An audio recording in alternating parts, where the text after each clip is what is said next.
A convoy of armored vehicles rumbles across a desolate, sandy expanse, their journey marked by the constant clanking and bumping inside.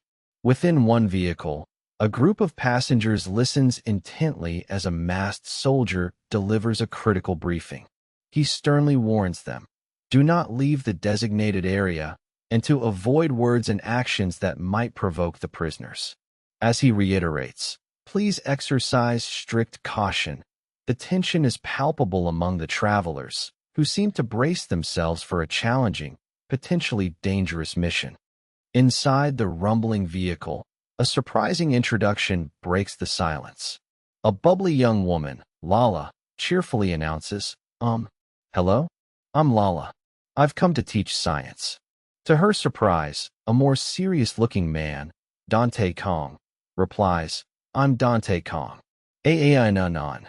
I'm a science teacher too. Lala excitedly remarks, wow, really? What a coincidence, haha, as they share a handshake. This amusing reveal prompts another passenger to note that it seems science had the most sign UPS, hinting at the diverse group now gathered.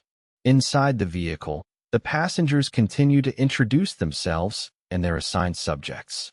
One man shares he'll teach ethics, noting it's mandatory for prisoners, while others chime in with music, art, and math. As the initial tension eases, a passenger sighs, I can finally breathe now, observing how quiet they'd been. Another confirms, everyone was really tense, wondering who could have predicted their strange journey. Then, the shocking truth of their destination is unveiled. The world's largest prison, called Hell. The convoy continues its journey through a desolate, misty landscape, now officially named Fogland. Despite the ominous reveal, Lala remains surprisingly cheerful, playfully suggesting, don't scare us so much, and questioning what could possibly happen at an international prison. However, another passenger finds the international prison title even more suspicious. He then asks about Fogland's true origins, and the shocking answer begins to unfold. Fogland was born from a massive meteorite crash 50 years ago. The mysterious history of Fogland continues to unfold. We learn that 5 years after the massive meteorite crash, a prison was constructed directly on the impact site. This unique origin fueled numerous urban legends, with one passenger excitedly mentioning rumors of it being a facility to imprison aliens, and even satellite photos showing strange life forms. The atmosphere darkens further as a grim-faced speaker reveals a chilling claim from a scholar, that Fogland itself opened the gates of hell, hinting at something far more sinister than just a prison. As the unsettling theories about Fogland continue, a grim-faced passenger voices a chilling thought. They might be going to teach monsters. Dante Kang quickly dismisses this with a scoff, prompting another teacher to ask if educators truly believe such fantastical notions. Dante calmly responds, reminding everyone that people live everywhere, after all. This exchange reveals the contrasting views and anxieties among the group as they grapple with the strange reality of their mission, wondering what truly awaits them. In the rumbling vehicle, Dante Kang offers a profound perspective, declaring that everyone has the right to learn, and no matter who they are. However, one worried passenger directly questions Dante, asking, aren't you scared? He points out that despite any rumors, it's an international prison, housing world-class criminals. Dante calmly counters, explaining that he believes these inmates are simply lacking education, a stark contrast to the fears gripping the others as their journey continues. As the journey continues, the atmosphere inside the vehicle grows heavier. Two male passengers exchange worried glances, one thinking, how unlucky. Suddenly, a crackle of static fills the air, and a masked soldier's voice cuts through, announcing, 5 minutes until we enter Fogland. This stark warning sends a jolt of terror through the group, clearly visible on one woman's horrified face. The reality of their arrival is setting in, and the tension becomes palpable as they brace for what lies ahead. The journey culminates as the vehicle reaches its critical entry point. We see close-ups of the passengers, their faces etched with fear, as a voice declares, opening the first gate. The sound of static crackles as the gate begins to move. Dante Kang then calmly takes in the grim reality of Fogland, confirming its official status as the largest prison on Earth operated by the World Union. Finally, the desolate, misty landscape of this infamous place comes into view, revealing stark industrial structures, as the narrator confirms their arrival for a prisoner education project. Having passed through the first gate, the teachers are met with an ironic, "Welcome Teachers" banner. Their vehicles halt, and a stern voice immediately issues strict commands. No photography allowed, and to keep belongings until you have turned them in. As they prepare to disembark, one teacher questions, "Photography?" Noticing the pervasive mist. They observe, "There's fog here too. Nothing is really visible." The thick fog now envelopes them, intensifying the unsettling reality of their arrival. Still enveloped in the pervasive mist, one passenger finally connects the dots, realizing, so that's why it's called Fogland? An announcement confirms they've cleared Gate 1 and are now proceeding to Gate 2. The teachers are instructed that after surrendering their belongings, they will be escorted directly to their assigned classrooms. A masked soldier, rifle in hand, delivers a stern warning. Follow instructions for everyone's safety. This constant reinforcement of strict protocols leaves some teachers visibly unnerved, with one muttering, "Trying to scare us." As they brace for the next stage, the teachers finally disembark their vehicles, a large group now walking through the pervasive mist of Fogland. As they begin their journey further into the facility, some offer hopeful farewells like, "Let's do this," and "Do well and come back." Their footsteps echo on the dusty ground, emphasizing the stark reality of their new surroundings. Amidst the apprehension, Dante Kang remains steadfast, calmly stating, "Yeah, there's nothing to be afraid of." He continues to affirm his belief that it's just a place where people live, maintaining his composed demeanor as they delve deeper into the prison. After their walk through the fog, the scene shifts to a stark, almost sterile environment. We're given a glimpse inside one of the classrooms, a minimalist space with rows of black desks and chairs, illuminated by overhead lights. It's viewed through a large window, revealing a separate observation area equipped with a microphone, suggesting constant monitoring. This clinical setup reveals the reality of their mission, preparing the teachers for what awaits them in these closely watched rooms. Stepping into the observation area, Dante Kang finds himself looking directly into one of Fogland's classrooms. He's visibly taken aback by the extreme setup, asking, "Is this an isolation classroom?" and concluding it's excessive. He then physically tests the transparent barrier, confirming it's reinforced glass. Dante questions how they're expected to teach effectively through such a division, wondering if they can even see the blackboard. The full extent of their highly restrictive environment is now starkly clear, raising serious doubts about their mission. Dante Kang is approached by a masked soldier at the observation room door. The soldier asks, "Teacher Kang?" and upon confirmation, delivers a stark announcement. The prisoners will enter now. Dante listens intently as the soldier continues with strict orders, until the Indo-F class signal sounds, "Do not leave your seats under any circumstances." With the instructions delivered, the heavy door slams shut, reinforcing the rigid protocol. Dante is left to process these final, isolating rules before his first class begins. Dante Kang waits in the observation room, his expression tense as the moment of truth approaches. Suddenly, a heavy door creaks open with a distinct chiol-kak sound, followed by the metallic clatter of chains. A bright light spills into the hallway as the first group of prisoners enters, escorted by a masked soldier. These men, clad in orange jumpsuits, look rugged and intimidating. Dante now sees the reality of his students, confirming the true nature of Fogland's inmates. As the first prisoners enter, Dante Kang's composure shatters, his eyes widening in extreme shock. A heavy thud echoes, and Dante can only think, "What is this?" His question is quickly answered as one of the inmates comes into full view. This prisoner wears an orange jumpsuit but possesses an elongated head and unsettling glowing eyes, a far cry from any ordinary human. The clanking of chains accompanies this shocking revelation, forcing Dante to confront Fogland's true nature. Still reeling from the sight of the first bizarre inmate, Dante Kang watches as an even more monstrous figure, covered in fur with glowing eyes and sharp teeth, emerges. Dante's mind races, questioning, a human? But then, a seemingly ordinary human prisoner, heavily guarded, is led to a stool, prompting Dante to wonder, right? The stark contrast among these inmates leaves him utterly bewildered, his horror escalating as he processes this new reality and what it might mean.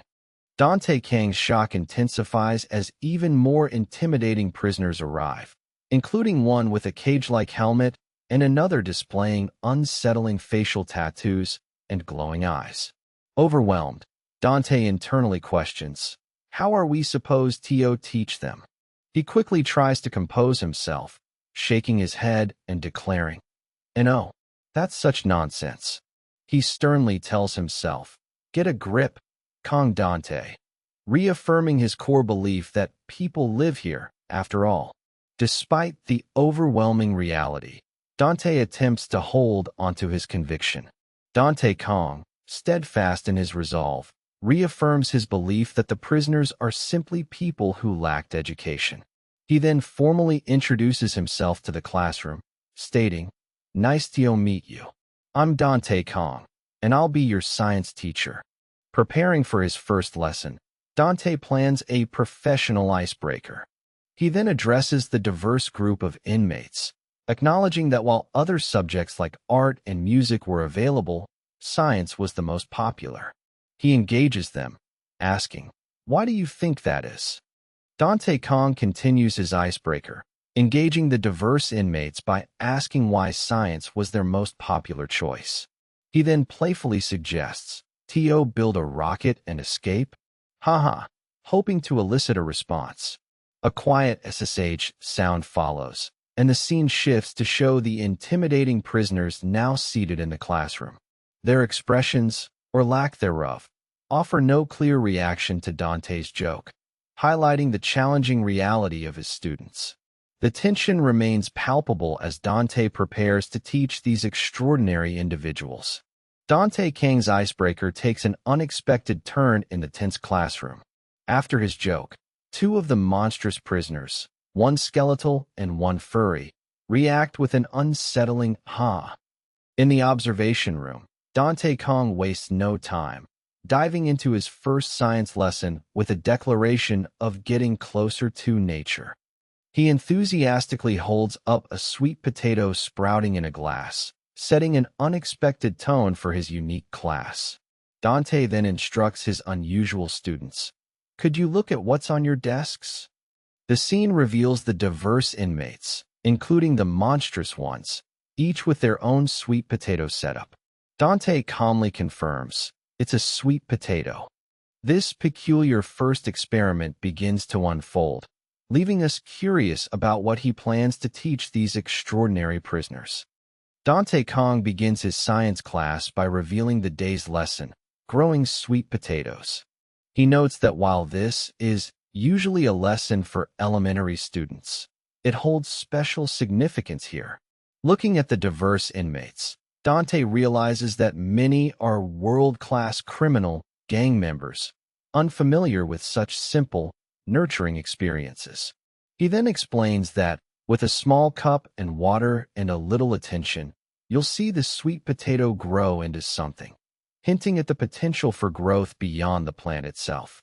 From the observation room, Dante Kang reflects that through this simple lesson, the prisoners will surely learn the value of life.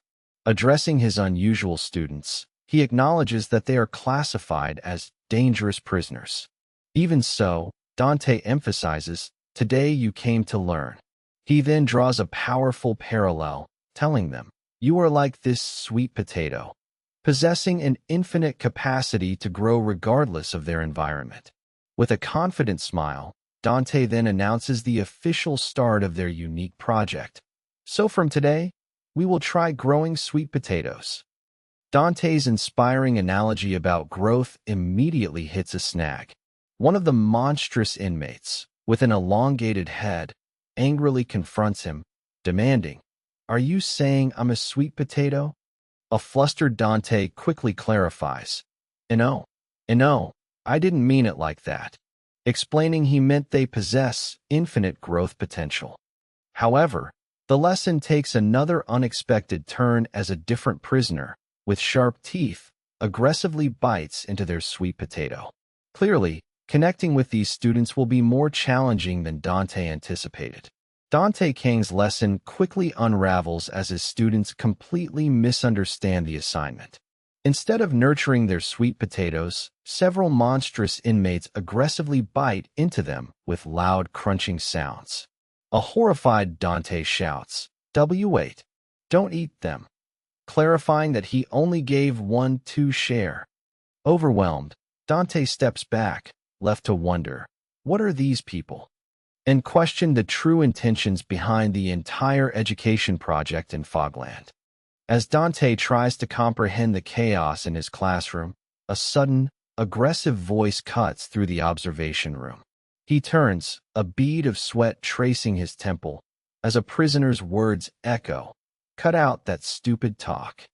The inmate, seen with others, then bluntly demands, "And tell us how to make fog."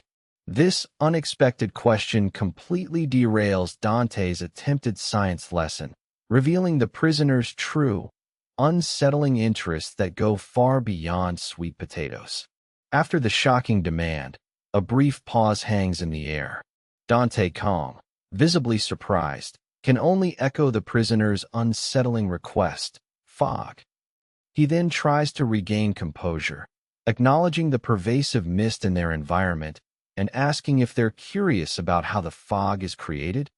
However, a masked prisoner quickly challenges his expertise, scoffing at a scientist who doesn't know fog.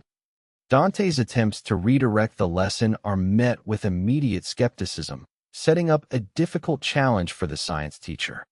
Dante initially smiles, thinking the prisoner's demand about fog is a joke about escaping. He chuckles, and wonders if they're making a counter-joke, noting he's a teacher, not just a scientist. But his amusement quickly turns to shock as the reinforced glass of his observation window suddenly shatters with a violent quang sound. Cracks spiderweb across the barrier, glowing with an unsettling blue energy. This unexpected assault leaves Dante stunned, completely derailing his class and raising serious questions about the prisoner's true intentions. The reinforced glass separating Dante Kang from his students continues to shatter violently, glowing with an ominous blue energy. Dante screams in terror, witnessing the prisoner with the cage-like helmet actively smashing the barrier. Panicked, Dante shouts for the control room, reporting that a prisoner is breaking the glass. He questions how this is possible, remembering it was reinforced. Suddenly, an alarm blares, repeating code Omega, signaling a critical security breach within Fogland. As the code Omega alarm blares, armed masked soldiers suddenly appear, responding to the breach. Amidst the chaos, a voice urgently commands Dante Kang to get down, leaving him confused. Then, a chilling order rings out, "Shoot them all." Immediately, gunfire erupts, and debris flies through the air. Dante screams, clutching his head in terror as the violence escalates around him. The situation has spiraled into an all-out assault, putting Dante directly in harm's way. Amidst the escalating chaos, Dante Kang desperately tries to intervene, yelling "Stop! SSSSDOP!" as he presses against the observation room door.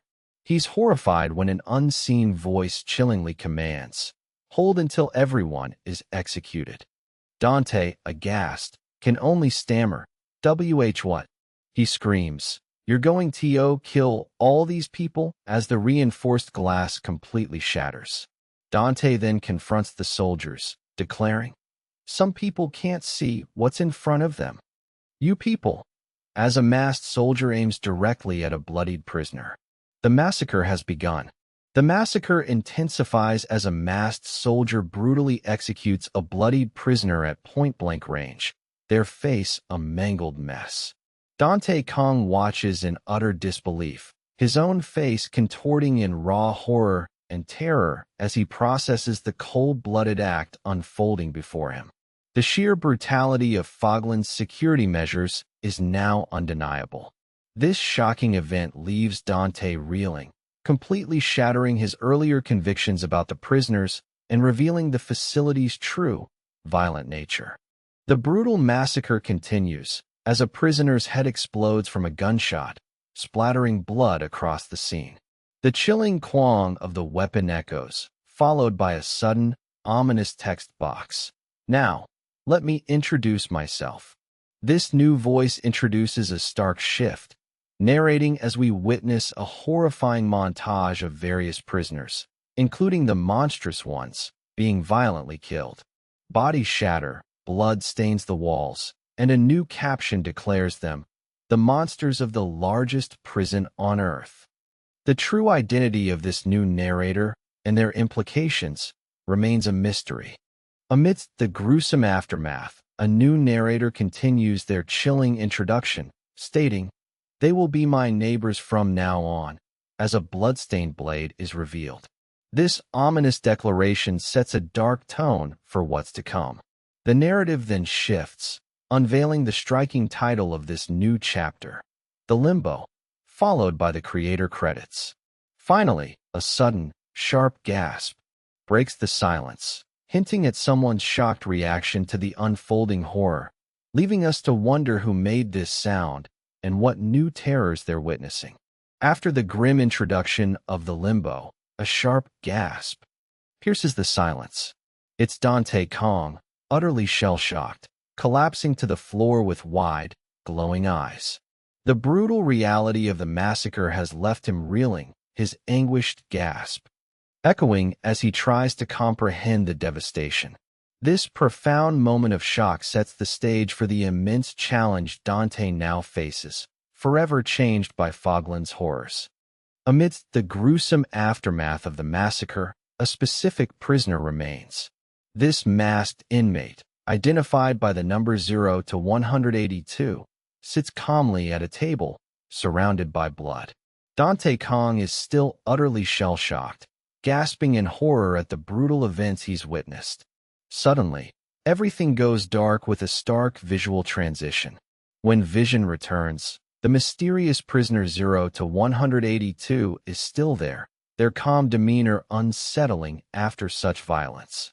After the brutal massacre, Dante Kang is left utterly overwhelmed, collapsing to the floor in despair.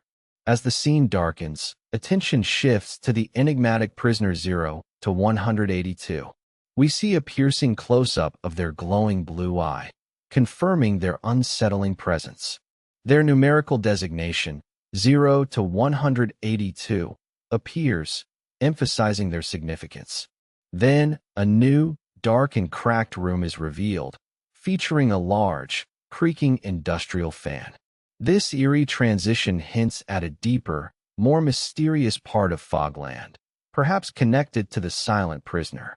Dante Kang's anguish continues, a raw, terrified scream escaping his lips as his eyes reflect the horror he's just witnessed.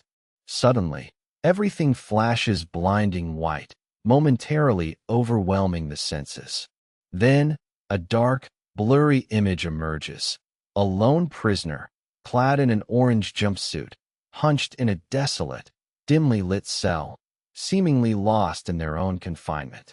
Another stark white flash consumes the scene, leaving us disoriented and wondering what Dante is experiencing and where these unsettling visions are leading him within Fogland.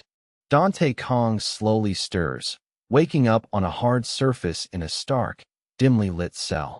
A faint sound accompanies his return to consciousness. He then notices prisoners 0 to 182, hunched over with their back to him. As Dante sits up, a rustling sound fills the quiet. He observes the enigmatic inmate, whose dark, featureless head and glowing white eyes are unsettling in their shared confinement. Dante is now trapped in this grim reality with the mysterious 0 to 182. After waking up in his new confinement, Dante Kang finds himself under the intense gaze of prisoner 0 to 182. 0-182's piercing blue eye is fixed, reflecting an unsettling stillness. Dante, clearly disoriented and troubled, reacts with a look of profound shock and confusion, his mind reeling from the recent horrors. The scene shifts, revealing the title of this new, terrifying chapter, The Limbo. This stark declaration, followed by the single word, imprisoned, solidifies Dante's grim new reality and the challenging journey ahead. Dante Kang has fully awakened, now standing upright in his suit within the desolate cell alongside the mysterious prisoner 0 to 182. He cautiously addresses the hunched figure, asking directly, "Who are you?" Dante seems utterly bewildered by the situation, his confusion deepening as he looks around the grim, cracked cell. He takes in the stark, unsanitary conditions, like the old toilet, with a surprised "Huh?" The silence and lack of an immediate answer from 0 to 182 only add to Dante's growing disorientation, leaving him completely unsure of what's happening. Dante Kang, now fully awake in his grim cell, cries out, what? Where is this place?" The enigmatic prisoner 0 to 182, still hunched, calmly replies, "My house." Dante, visibly shocked, questions, "Your house?" before demanding, "Who are you?" As 0 to 182 finally stands, revealing their full, masked form. Dante realizes HES is a prisoner. The teacher is now face to face with his unsettling cellmate, whose cryptic answer only deepens the mystery. Dante Kang, now confined in the grim cell, struggles to piece together the recent chaos. His mind races, recalling the brutal riot and the chilling order to shoot. He then remembers the horrifying turn of events. The guards themselves were killed, their bodies left mangled and bloodied. This gruesome memory hangs heavy as Dante's thoughts trail off, leaving his own fate during the massacre a terrifying blank. After the terrifying events, Dante fully awakens in his grim surroundings. Following a disorienting flash, he stands up in the desolate cell, taking in the unsettling environment. He then cautiously addresses the hunched prisoner 0 to 182, asking, "Young, excuse me, is this inside a prison?" His question highlights his utter confusion about his new reality, as he struggles to grasp his current imprisonment alongside this mysterious inmate. Dante Kang, still disoriented in the desolate cell, presses prisoner 0 to 182, clarifying his earlier question. "I mean, inside Fogland." His suspicion grows, accusing the silent figure, "Don't tell me. You're the one who brought me here." A subtle nod from 0 to 182 confirms Dante's chilling realization, leaving him to question, "Then why?" After a sudden, stark transition, Dante's face shows grim determination as he demands, "Tell me." The unexpected sight of a sweet potato in 0-182's hand adds a strange twist to their shared confinement. Still confined in the desolate cell, Dante is confronted by prisoner 0 to 182, who holds up a sweet potato and surprisingly asks, "How to grow sweet potatoes?" A visibly intense Dante responds, "Please teach me," a stark reversal of their initial roles. Dante's internal thoughts then reveal a profound shift in his perspective. He reflects, "I thought it was just ignorance," hinting at a deeper misunderstanding. His realization continues, But that's only as he grapples with the true nature of his mysterious cellmate and their unusual lesson. Dante Kang's internal struggle continues in the grim cell as he grapples with the unbelievable situation. Overwhelmed, Dante erupts in disbelief, confronting 0 to 182. He furiously demands, "You brought me here because of some stupid sweet potatoes?" He accuses 0 to 182 of dragging him into a den of crazy psychopaths, consumed by the terrifying realization that these people aren't human. He screams in terror, fearing, "I'm going to die too." Amidst his panic, Dante's attention snaps to 0-182's concealed hand, wondering, "What are you hiding?" The mystery of his cellmate deepens.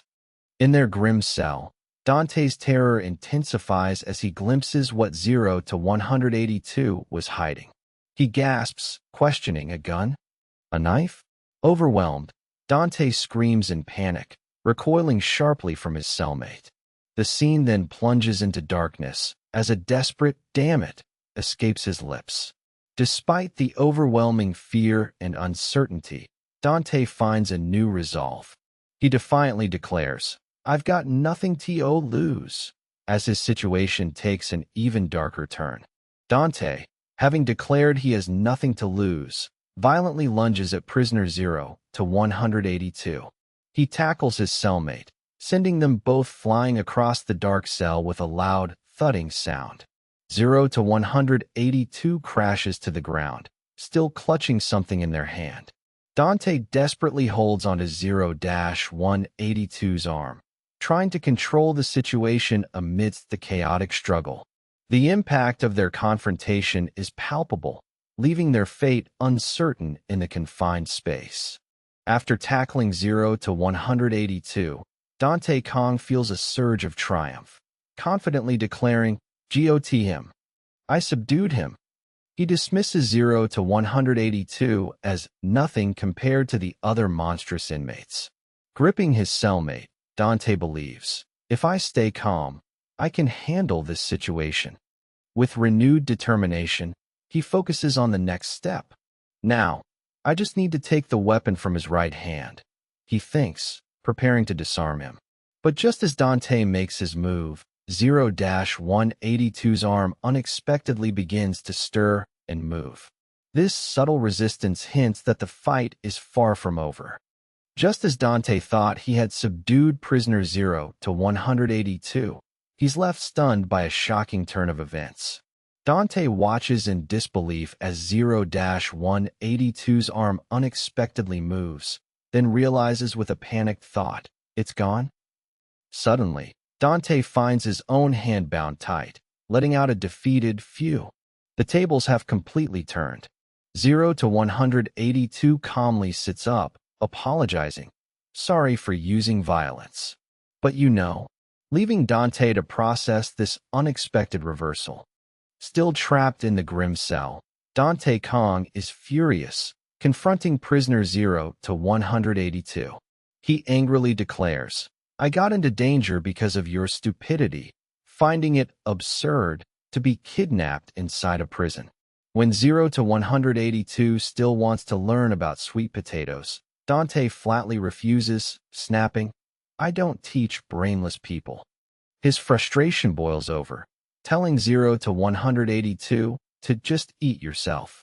Dante then decisively turns his back, proclaiming, "I'm getting out of here," attempting to abandon his cellmate and escape. Dante, now resolute, begins assessing his grim surroundings, questioning when guards arrive and when mealtime is. He realizes the cell door must be locked from the outside, but remains confident. He thinks the prison must be on high alert after the recent chaos, believing security forces are actively searching for him. Dante is convinced that once he spots a guard, getting out will be a matter of time. Suddenly, a realization strikes him, and he questions, "Fog?" This thought hints at a deeper connection to Fogland's mysteries. Trapped in the grim cell, Dante Kang wastes no time, urgently trying to force open the heavy door. He rattles it frantically, shouting, "Hey!" Is anyone out there? And Hey. Suddenly, with a distinct Cheol-kyung sound, the door begins to crack open, revealing a blinding light and the familiar mist of Fogland. Dante stares, wide-eyed and stunned, his face etched with disbelief. He cautiously wonders aloud. Is it open? The unexpected turn leaves him questioning his escape. Stepping through the unexpectedly open cell door, Dante Kang cautiously emerges, questioning aloud. Why is the prison door open? He finds himself not in a typical prison hallway, but in a vast, desolate outdoor expanse of Fogland. Crumbling, ruined structures loom through the pervasive mist, creating an eerie, almost post-apocalyptic landscape. The sheer scale and unexpected nature of his surroundings leave Dante utterly stunned, his face a mask of profound shock as he tries to comprehend this grim new reality. Stepping out of his cell, Dante Kang is completely overwhelmed by the sight before him. He stands on a precipice, gazing out at an immense, sprawling city of desolate, crumbling structures, eerily lit by a blue glow. Dante clambers through the ruins, his shock evident as he exclaims, What? What is this place? He insists, this isn't a prison. His fear mounts as he frantically demands, Where did you take me? Suddenly, a hand clamps over his mouth, silencing his desperate questions. Dante Kang's desperate questions are abruptly cut short as prisoner 0 to 182 clamps a hand over his mouth, sternly commanding him to shut up. 0 to 182 explains that Dante has been yelling nonstop. The masked inmate then delivers a chilling decree. You can't leave here. Just shut up and live. Dante is left stunned by this unsettling statement. He finally processes the grim reality, looking out at the desolate ruins and questioning, live? Here? In this dump? The implications of his new prison are becoming terrifyingly clear. Still trapped, Dante Kang is in utter despair. He desperately tries to push 0 to 182 away, screaming, Are you insane? I'm a citizen. I don't belong here. His fear turns to rage as he shouts, I'm different from society's garbage like you. Overwhelmed, Dante collapses, sobbing uncontrollably, as 0 to 182 holds him.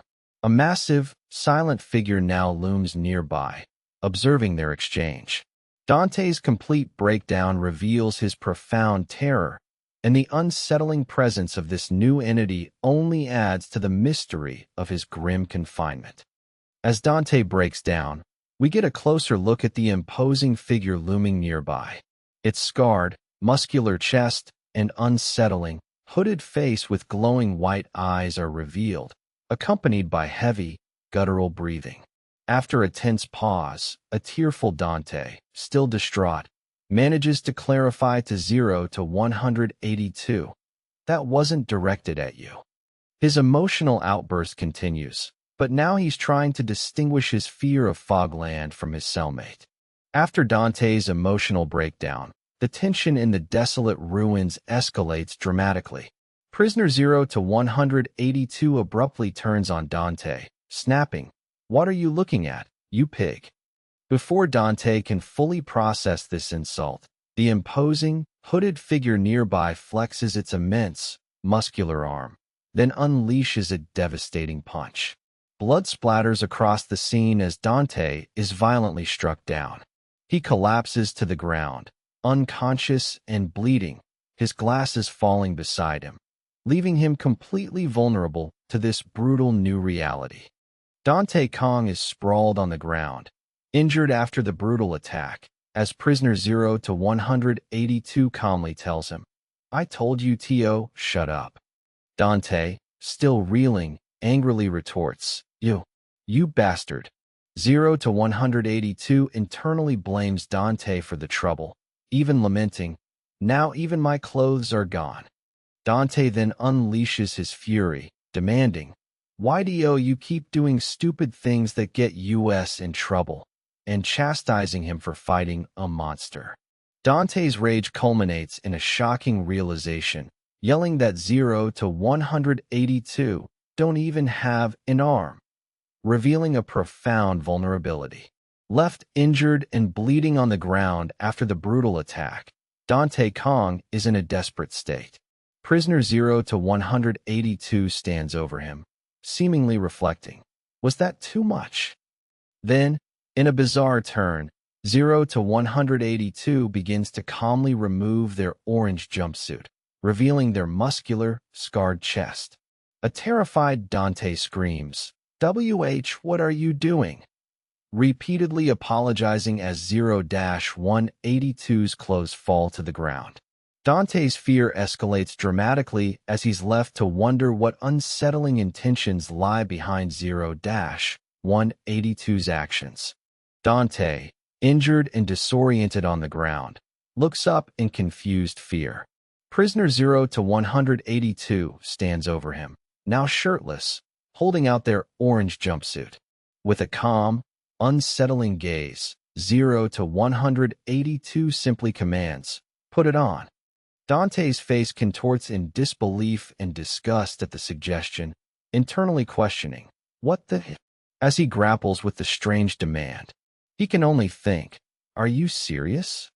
The unsettling request leaves Dante utterly bewildered by his mysterious cellmate's true intentions. Still reeling from his injuries, Dante Kang reluctantly begins to put on the orange jumpsuit, thinking he needs to be more careful. He expresses concern that a potential rescue team might not recognize him in the uniform. However, 0 to 182, now casually rummaging nearby, shatters that hope by revealing a chilling truth. The guards were all killed. A shocked Dante can only repeat, "Guards?" as 0 to 182 emphasizes it's better not to stand out from the prisoners in Fogland. Dante's new, grim reality is setting in. Inside the grim cell, 0 to 182 announces, "Let's eat," as a paper-like sound cuts through the silence. Dante Kang, still visibly bruised and in the orange uniform, looks confused, questioning the meaning of the prison uniform in relation to food. His injured face shows a moment of realization. "It's mealtime," he thinks, looking towards the closed door. Dante sees this as an opportunity, hopeful that I can meet the guard, as he awaits what comes next. Amidst the desolate, misty ruins of Fogland, an eerie stretching sound, "nu-nu-nu," echoes through the air. Prisoner 0 to 182 is seen settling into their new attire, exclaiming, "So good," and proudly declaring the white shirt and orange pants, "Fits perfectly. Totally mine." As 0 to 182 admires their reflection, they suddenly recall Dante Kang's lost glasses, lamenting, "Those glasses. They looked cool. I should have taken them too." This casual possessiveness highlights 0-182's unsettling nature. A mysterious hooded figure with glowing eyes ominously asks, "Honey?" Their gaze then falls upon a long-haired individual now wearing a prison uniform, questioning, "Where'd you get that outfit?" Suddenly, a masked person screams in terror, collapsing to the ground. The long-haired figure, revealed as a formidable boss holding a blade, stands over the cowering individual, who desperately cries, "Boss!" Other intimidating prisoners in orange jumpsuits emerge, establishing a new, dangerous hierarchy.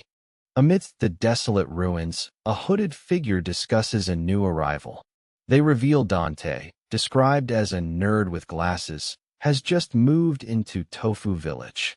The long-haired boss, 0 to 791, seems to confirm this, saying, "So that's where he was." The hooded figure then smugly brags about taking Dante's fancy clothes, asking, "Cute, right?"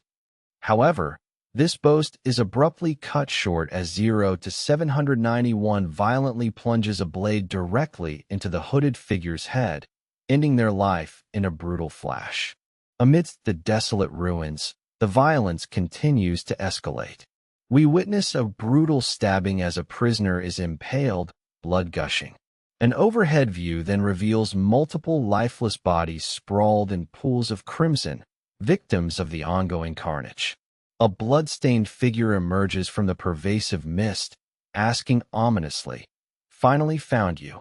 The chilling voice belongs to 0 to 791, the boss, now revealed with a terrifying, jagged-toothed smile and a blood-soaked blade. The boss is clearly on the hunt, and the death count continues to rise. Amidst the desolation, a lone voice echoes, calling out, "Teacher." We're pulled deeper into Fogland's grim reality, revealing a vast forest of gray cement. Unsettling, mutated figures in orange jumpsuits populate the ruins, some hunched, others seemingly lifeless. As more monstrous inhabitants emerge from the pervasive mist, their skin appears like camouflage, blending with the environment. Their gaunt faces and piercing eyes, like those of a starving beast, reveal the primal danger lurking within this ruined landscape. Amidst Fogland's eerie ruins, Dante Kang now sports glowing eyes and wields a pickaxe, walking alongside prisoner 0 to 182. He questions, are they humans or beasts, as they navigate the desolate landscape. Suddenly, a crow with piercing blue eyes emerges, leading to a chilling reveal. A grotesque, skeletal statue, bound by barbed wire, with the same crow perched ominously on its staff. This grim monument, explicitly labeled Fogland, embodies the prison's true, terrifying nature. Their unsettling journey continues. As Dante Kang and 0 to 182 navigate Fogland, a grim reality unfolds. They pass a blood-stained wall with ominous, barbed wire-wrapped poles and circling crows, a sight the narrator describes as less like a prison and more like a jungle. We then see an expansive, ruined city stretching to the misty horizon. Amidst this desolate landscape, a bruised Dante, still in his orange uniform, expresses his terror, questioning, "Is this really a prison? It feels way too strange." The true, unsettling nature of their confinement is becoming terrifyingly clear. Dante Kang continues to reel from Fogland's bizarre reality. He's shocked to see other prisoners roaming freely, some even looking drunk, exclaiming, "It's weird, as this isn't how a prison should be run." His horror intensifies when he spots grotesque figures impaled on poles, desperately questioning if they're people and not mere decoration. Overwhelmed, Dante wonders how a facility built by the United Nations could be managed so chaotically. Suddenly, 0 to 182 calmly tells him, "Your voice is too loud," prompting a flustered Dante to immediately quiet down, showing his growing fear. In the desolate ruins, Dante Kang grapples with his terrifying new reality, questioning his own judgment. He chastises himself, wondering if he's developing Stockholm Syndrome by trying to understand prisoner 0 to 182.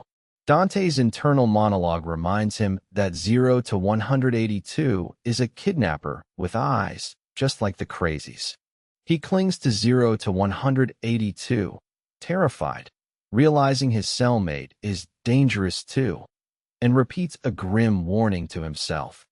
"Trust no one, Kang Dante." This internal struggle sets the stage as we transition into the chapter titled The Limbo. We now find ourselves at Fogland's Chow Hall, where prisoners gather for meals. Outside, a line of inmates in orange jumpsuits waits to enter. Inside, the hall is bustling and noisy, filled with many prisoners calmly eating. A closer look reveals some are still in chains, clanking softly as they eat. Dante Kang, now in his own orange uniform, observes the scene with surprise, thinking, "What the? It's more normal looking than I thought," as he watches them line up. This unexpected order challenges Dante's terrifying assumptions about Fogland's inhabitants. Dante Kang's perception of the Chow Hall's order is shattered by unsettling sights. He observes prisoners, including one openly carrying a rifle and another in a cage helmet wielding a blade, creating a sharp, quang sound.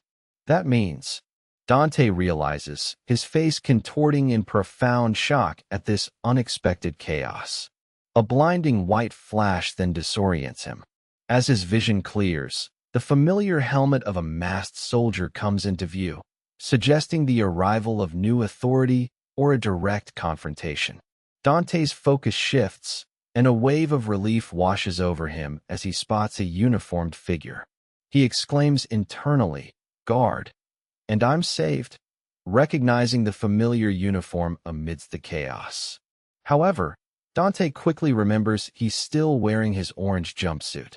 He swiftly composes himself, taking a step and reminding himself to stay calm.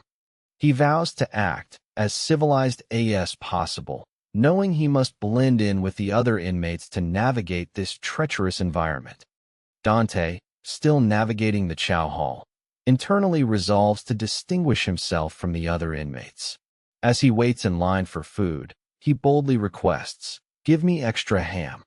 When his turn arrives, a serving utensil clanks loudly. Dante, now face to face with a large, uniformed figure, cautiously asks, "Are you a prison guard, Sir?"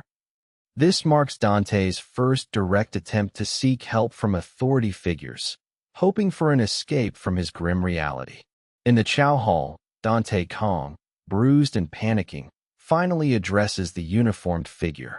He desperately identifies himself, exclaiming, "I am Kang Dante, a teacher assigned to the Inmate Education Project." Dante then reveals, "I was kidnapped during a riot by the man in the mask on the right," referring to 0 to 182. He urgently demands the guard contact your superiors immediately, believing he's a missing teacher and must be found. Dante hopes this desperate plea will finally secure his rescue. Dante Kang, still desperate for help, cautiously addresses the uniformed figure, asking, "Officer?" His face quickly contorts in profound shock as he gets a clearer view. The supposed officer stands before him, eyes wide with pure terror, drool dripping from their mouth, appearing utterly petrified rather than authoritative. Dante, still in his orange uniform, can only stammer, "Why are you?" as the intimidating prisoner with the cage helmet stands menacingly close, holding a serving utensil. Dante's fleeting hope for rescue quickly dissolves into deeper confusion and renewed fear.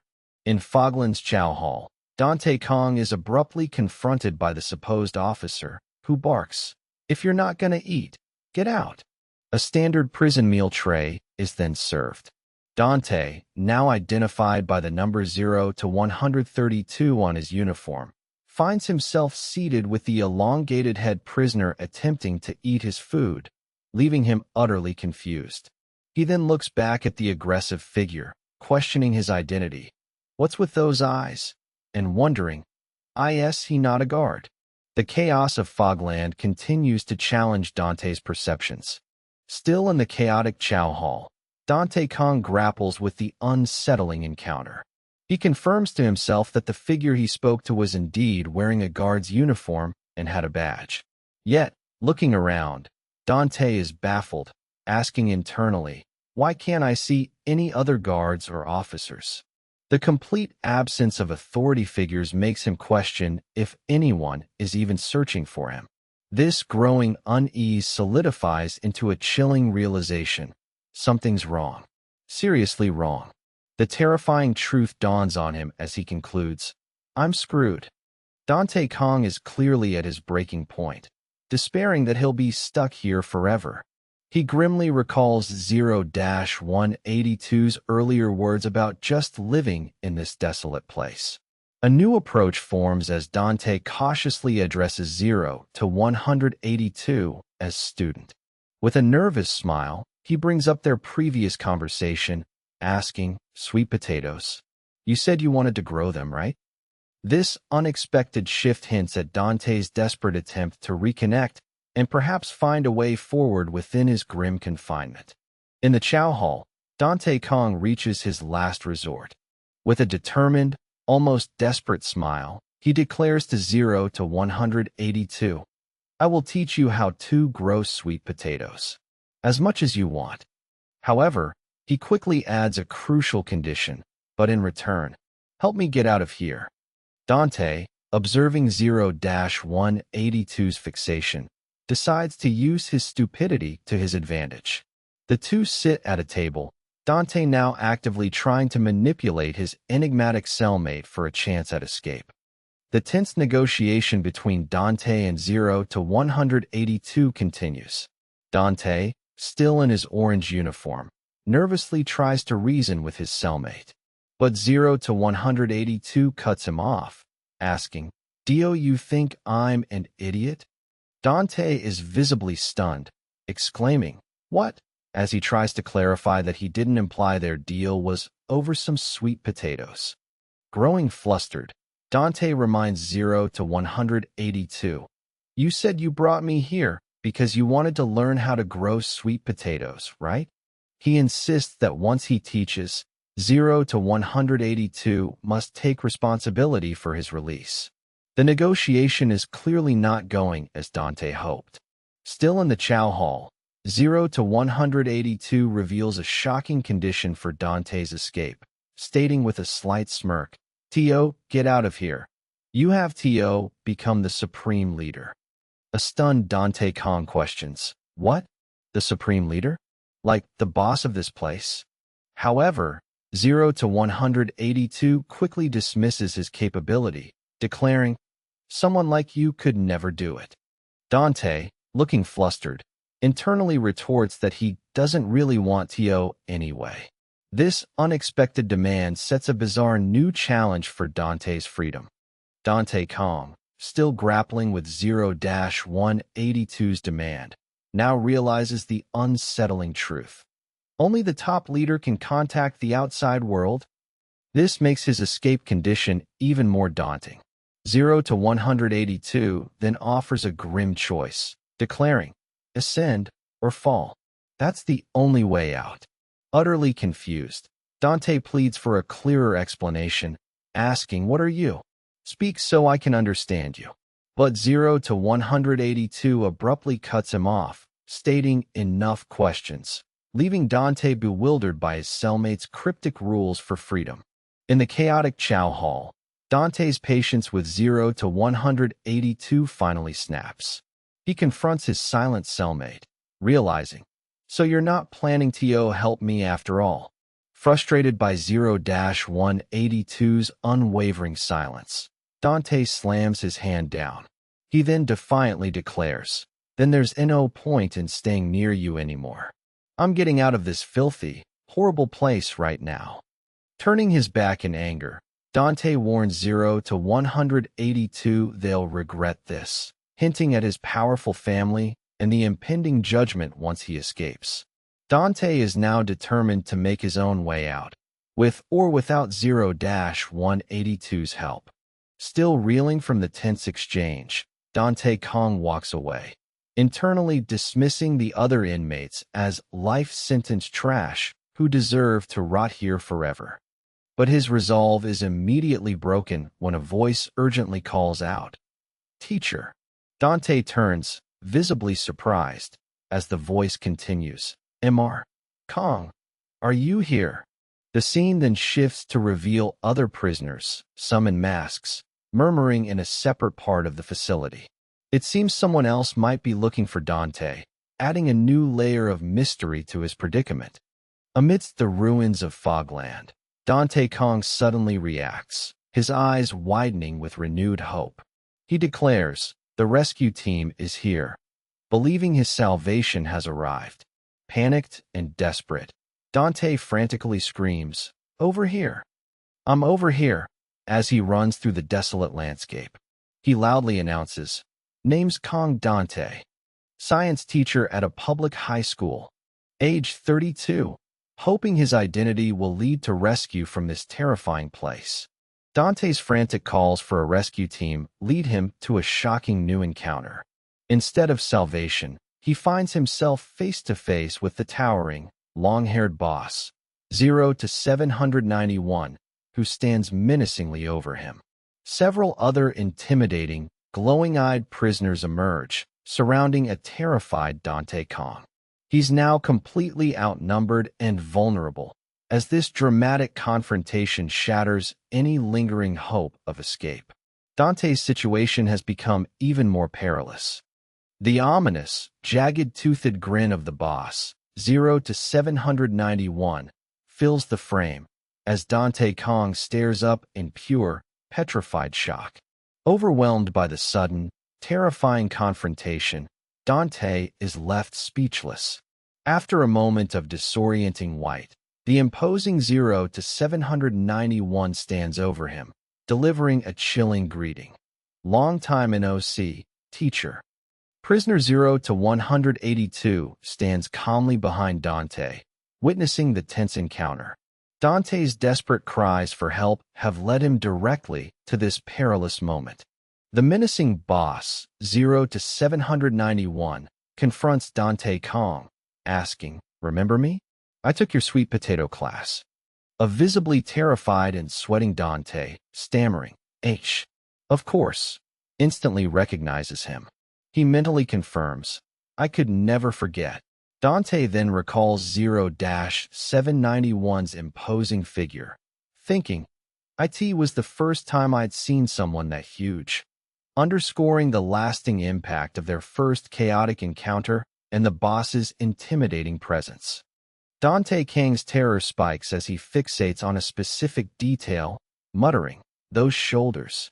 An ominous Sul Leong sound echoes, amplifying the tension. Other prisoners, some wearing bucket helmets, shared Dante's apprehension, murmuring about shoulder hyung, and repeating, "It's shoulder hyung." The gravity of the situation dawns on Dante as he realizes, one of the 6 shoulders. This revelation hints at a powerful, recognized entity or group within Fogland, leaving him utterly stunned by this new, formidable presence. As Dante Kang stares up at the imposing boss, 0 to 791, he realizes this formidable figure is one of the 6 shoulders of Cell 0. We get a full, terrifying reveal of 0 to 791, also known as the Tower, with his unsettling, jagged-toothed smile and piercing eyes. Dante's memory flashes back, as he recalls with horror exactly how this man killed the security guards during the initial riot. This chilling realization solidifies 0-791's immense danger and Dante's perilous situation. The brutal massacre rages on as masked soldiers unleash a relentless barrage of gunfire, their weapons flashing violently in the dark. Another inmate falls victim, their monstrous face contorting in a horrifying scream as a bullet violently splatters blood across their head. The brutal violence continues, with a prisoner in an orange jumpsuit collapsing from a fatal chest wound. Amidst the carnage, the terrifying boss, 0 to 791, emerges with a blood-stained smile, chillingly questioning the guard's tactics. "Isn't that a bit rude? We got stripped down completely, and they come in with guns." His dark humor hints at a deeper, unsettling game. In the midst of the ongoing chaos, 0 to 791, the Tower, makes a chilling declaration, questioning why he should bother with manners if the guards won't. Immediately, armed masked soldiers appear amidst fresh blood, reacting to his words. The violence erupts as a monstrous, sharp-toothed mouth brutally bites down, splattering more crimson. The scene quickly cuts to black, leaving only the grim remnants of the massacre, signifying 0-791's lethal response and Fogland's escalating brutality. Following his confrontation with the guards, 0 to 791 unleashes his terrifying power. We witness the boss perform an unbelievable ACT, pulling a bloody blade from his own mouth, a horrifying display of his inhuman resilience. Then, with a single strike, he brutally assaults the masked soldiers, sending bodies and blood flying everywhere. His overwhelming strength quickly eliminates the opposition, bringing the chaotic massacre to a swift, brutal end. Kneeling on the ground, a terrified Dante Kang, now surrounded by other prisoners, asks 0 to 791, why? Why were you looking for me? 0 to 791 calmly replies that they need to continue the class. Dante, exasperated, declares he's not interested in sweet potatoes anymore and suggests, let's do a real lesson this time. Then, with a chilling smile, 0 to 791 reveals his true intention, holding a mysterious glowing blue object, as the text proclaims, making fog. In the desolate ruins, 0 to 182 urges Dante Kang to continue the lesson, asking why. We should keep having the lesson. Dante, looking terrified in his uniform, quickly clarifies that he's not interested in sweet potatoes or stuff like that, and demands they do a real lesson. Suddenly, 0 to 791, the tower, appears, holding 3 glowing blue, crystal-like objects and declaring his true intention, making fog. Other prisoners react with wide-eyed shock and excitement, murmuring fog. It's fog, as the mystery deepens. Dante Kang is visibly shaken, surrounded by the glowing blue objects. Now realizing the immense scale of the fog 0 to 791 plans to create, he exclaims, and it's a huge fog, before a dawning realization hits him.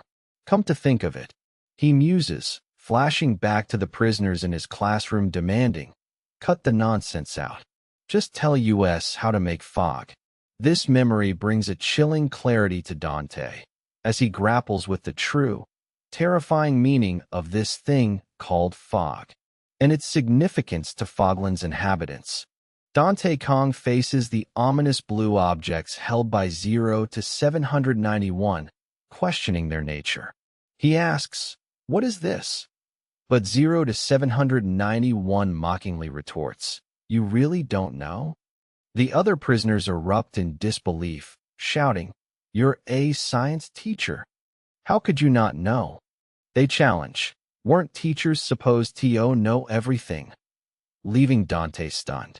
A terrified Dante admits he's never seen such a thing, realizing his outside knowledge is useless in Fogland, despite all his prior classes. Dante Kang faces the intimidating 0 to 791, who chillingly reveals the true reason for their confrontation. The boss declares it's for the fog, and explains that all 6 shoulders gathered just for your class. Dante's terror mounts as 0 to 791 clarifies their purpose. To take you back. This ominous statement confirms Dante's central, terrifying role in their plans. A new segment of their grim reality is marked by the title The Limbo, followed by a dismissive thought, stupid teacher. Dante is clearly underestimated, and his predicament is far more complex than he imagined. 0 to 791 continues to assert his dominance over Dante Kang, dismissing Dante's earlier confusion with a casual, well, whatever. He then brings the mysterious glowing blue object unsettlingly close to Dante's face, asking menacingly, we'll learn from now on. Right. Dante is utterly horrified, repeatedly questioning, what is this? As he recoils from the strange item. Overwhelmed by fear and disgust, Dante cries out, I hate it.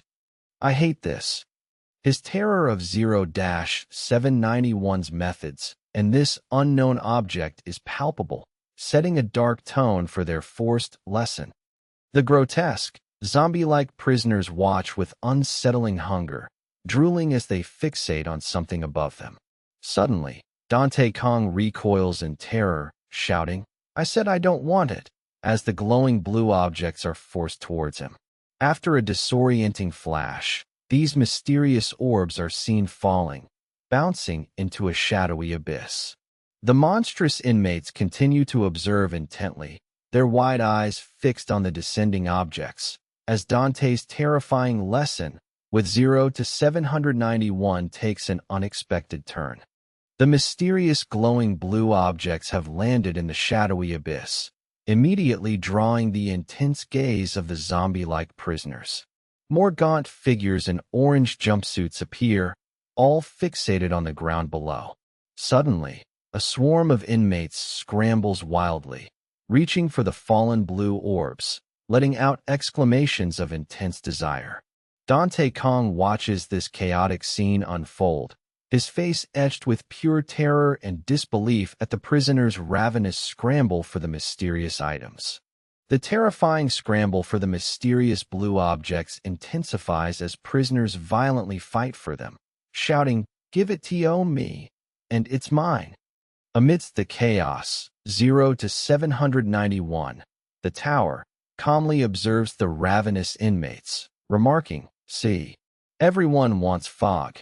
With a chilling, jagged-toothed grin, he declares that fog is gold and a blessing from the gods, revealing its profound, almost sacred, importance to him and the others. In the midst of the ravenous scramble for the glowing blue orbs, a horrifying scene unfolds. The prisoners are fighting over them, shouting, "Give it to me." 0 to 791. The tower calmly observes, declaring, "Everyone wants fog. Fog is gold, and a blessing from the gods." Suddenly, one prisoner swallows an orb and stands tall, glowing, as others begin to bite him. This gruesome display confirms the immense value and terrifying power of the fog they so desperately crave.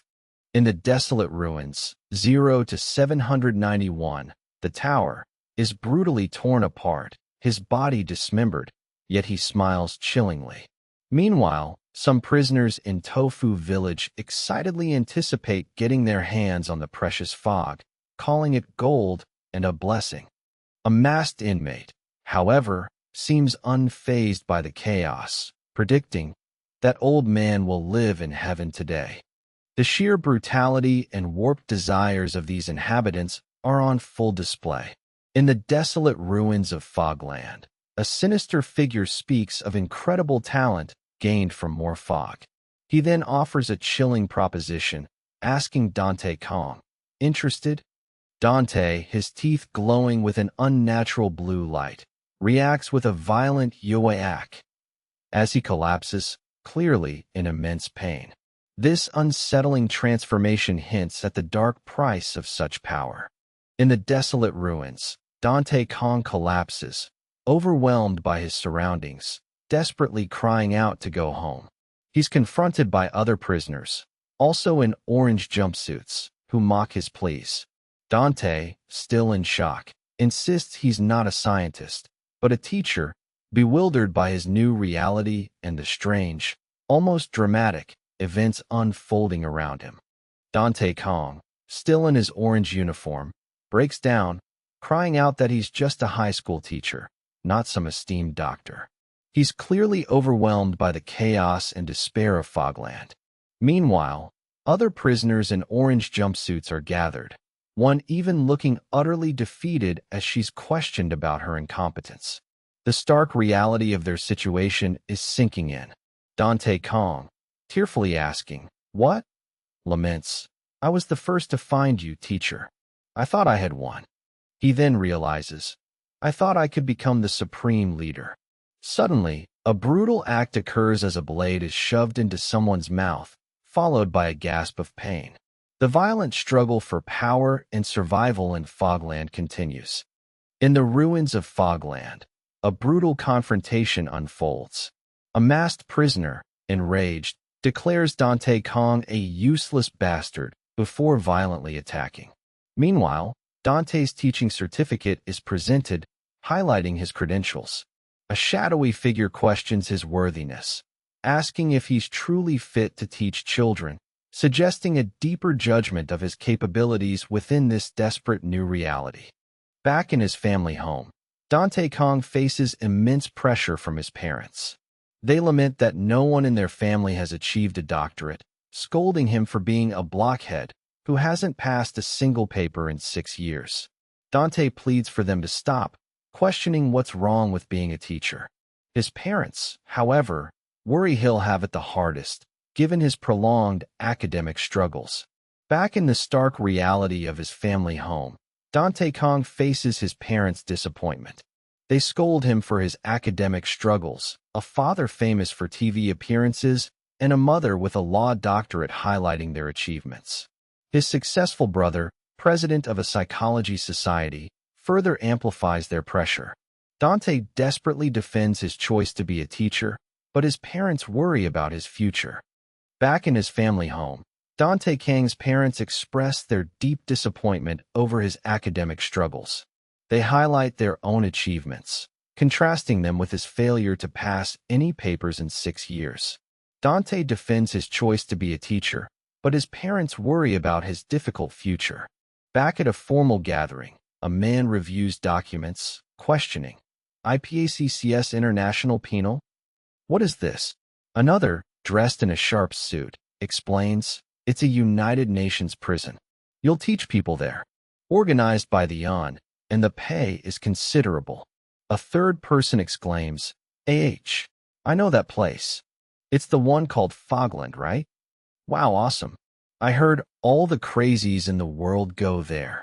This conversation reveals the true nature of their destination. Back in the stark reality of his family home, Dante Kang faces his parents' disappointment. They question his decision to go to Fogland, lamenting, even so, do you have to go that far? His mother, content with her steady income, asks, why are you doing this? Dante, looking conflicted, simply states, people still live there, and questions, what a stunt is this? His family's pressure weighs heavily on him as he grapples with his choices. Back in his family home, Dante Kang grapples with his parents' disappointment over his academic struggles. While his father boasts of TV appearances and his mother holds a law doctorate, Dante defends his choice to be a teacher. Meanwhile, a formal gathering reveals the true nature of Fogland as a UN prison, with one attendee noting the considerable pay. Dante's family presses him, questioning why he's going to such extremes, but he simply replies, people still live there. Back in his family home, Dante faces intense pressure from his parents and brother, who question his choice to be a teacher and his prolonged academic struggles. Meanwhile, a formal gathering reveals Fogland as a UN prison, with considerable pay, but Dante insists, people still live there. Elsewhere, a shadowy figure wipes blood from their face, stating, it's an impulse born from the desire to be recognized, and questioning Dante's path as pretending to have your own mission and justifying incompetence with eccentric acts. Back in a dark, seemingly empty space, a shadowy figure explains that reckless actions stem from an inferiority complex. Suddenly, the scene shifts to a formal dinner setting, with a stark, almost regal figure whose head is the moon. He calmly states, it's recklessness. Doing reckless things out of mere inferiority complex. This philosophical observation hangs in the air, hinting at deeper psychological motivations behind the chaos. At a formal gathering, a refined individual dismisses reckless actions driven by insecurity, stating, it's only proof of stupidity. Meanwhile, Dante Kang, battered and in his orange uniform, laments, I was foolish. His brother's words, that's right, echo as Dante realizes the profound error of his past choices and the dire reality he now faces. Back in Fogland, Dante Kang bitterly reflects on his past. He admits, with a foolish choice, I will die miserably in this filthy, ugly place. He's surrounded by other prisoners in orange jumpsuits, all seemingly resigned to their fate. A brief, stark image shows a bird flying over a dense, grim cityscape. Dante's despair is palpable as he faces the grim reality of his situation, realizing his past mistakes have led him to this terrible end. Back in the grim reality of the ruins, Dante Kang is forced to confront his own failings. He admits, my lack of learning was me. Meanwhile, the imposing 0 to 791 continues his brutal methods, using a fork to violently assault a prisoner and tear through their clothing. Dante's despair deepens as he realizes his past choices have led him to this terrifying, hopeless fate. In the desolate ruins of Fogland, The brutal reality of the massacre continues. A prisoner is violently struck, their head exploding with a sickening crunch. Another inmate, Dante Kang, collapses, his glasses askew, as a monstrous figure lunges. The chaos escalates with a blood-curdling scream as a prisoner's arm is torn away, highlighting the sheer brutality of their situation. In the midst of the brutal massacre, a monstrous inmate, enraged by the presence of a gun, screams in disbelief. Meanwhile, Dante Kang, his face streaked with blood and tears, cowers as the horrifying violence unfolds around him. The sheer chaos and bloodshed escalate, leaving Dante utterly broken by the grim reality of Fogland. Back in Fogland's chaotic ruins, a terrifying prisoner with glowing blue eyes and a mane of white hair unleashes a brutal attack. He lunges through the carnage, his movements a blur of black energy, leaving a trail of destruction. Dante Kang, witnessing this horror, is thrown to the ground, his glasses askew and tears streaming down his face. The sheer brutality of this prisoner's power is overwhelming, leaving Dante in utter despair. In the desolate ruins of Fogland, a vicious battle erupts. The prisoner with the white hair lunges, unleashing a flurry of blows. His opponent, a prisoner with long black hair, retaliates with sharp blades, their fight a blur of orange and red. Meanwhile, another prisoner's spine is brutally cracked, their body breaking apart amidst the chaos. The fight continues, a horrifying display of violence in this grim prison. In the midst of the brutal massacre, a prisoner's arm is brutally torn away. Meanwhile, Dante Kang, battered and bloody, cowers as a monstrous figure lunges. The imposing 0 to 791, known as the Tower, appears, his jagged smile chilling as he surveys the carnage. He then delivers a devastating blow, collapsing the entire structure around him, leaving Dante in utter despair.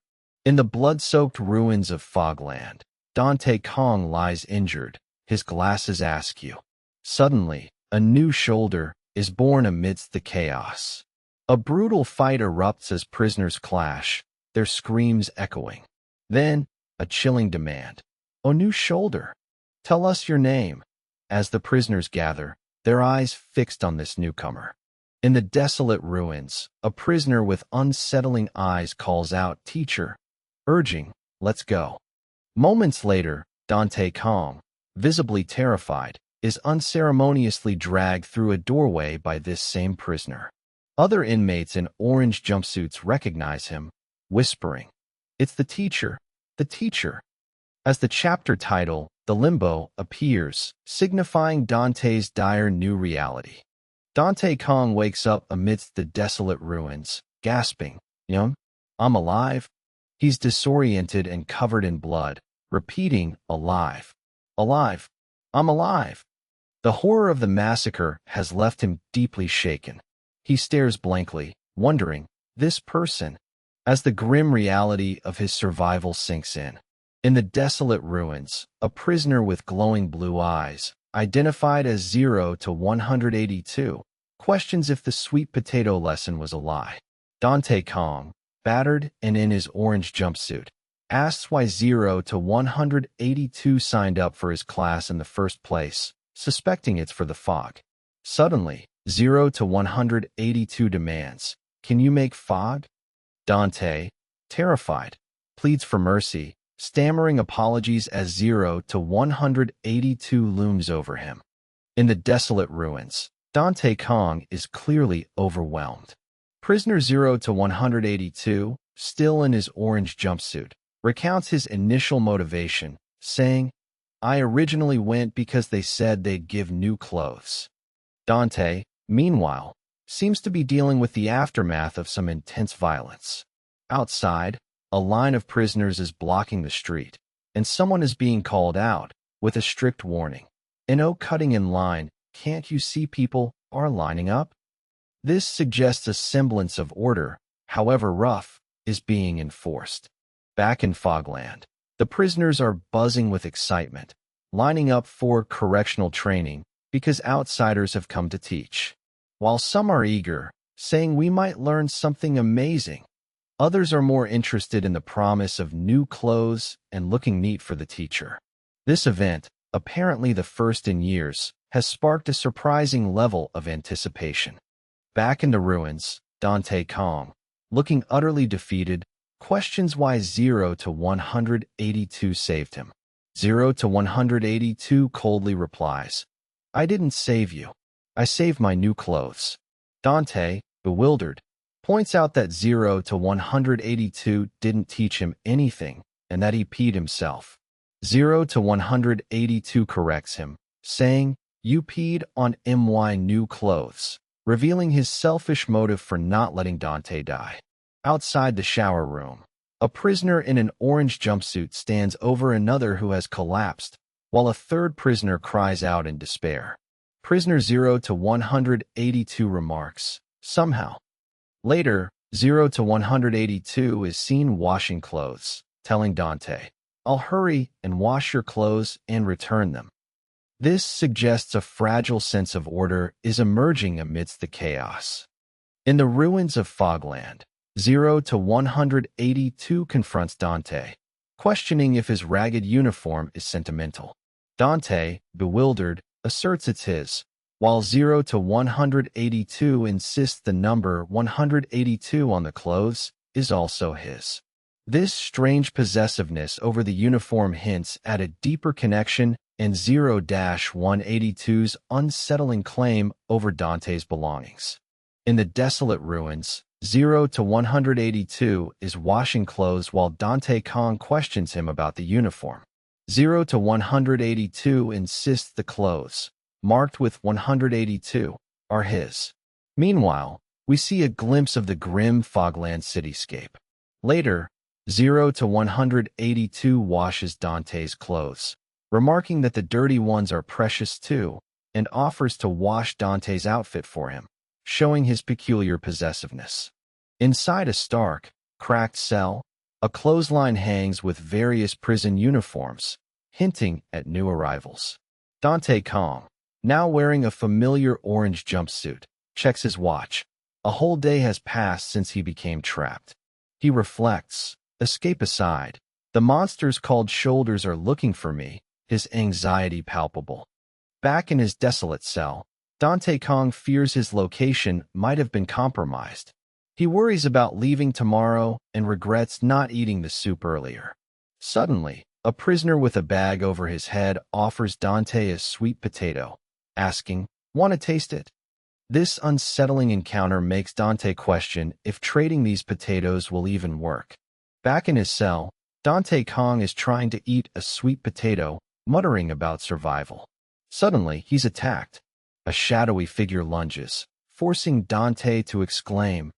The attacker, identified as 0 to 182, taunts him with "Screw you."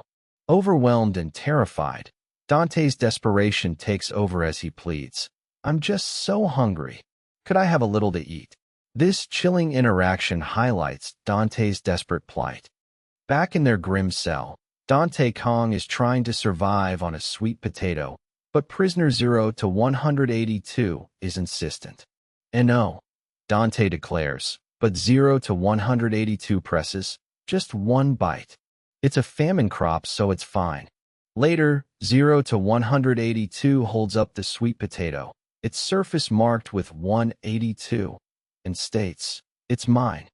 Dante, utterly bewildered, questions the absurdity of it all, while 0 to 182 smugly asks if Dante will grow it, implying he doesn't even know how.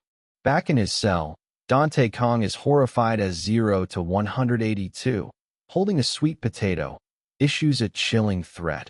"If you kill my sweet potato, I'll kill you." Dante, disgusted, calls 0 to 182 a stupid bastard. 0 to 182 then instructs Dante to close your eyes and hide the sweet potato, declaring his behavior almost primitive. Dante, meanwhile, realizes that 0-182's limited understanding is favorable for me.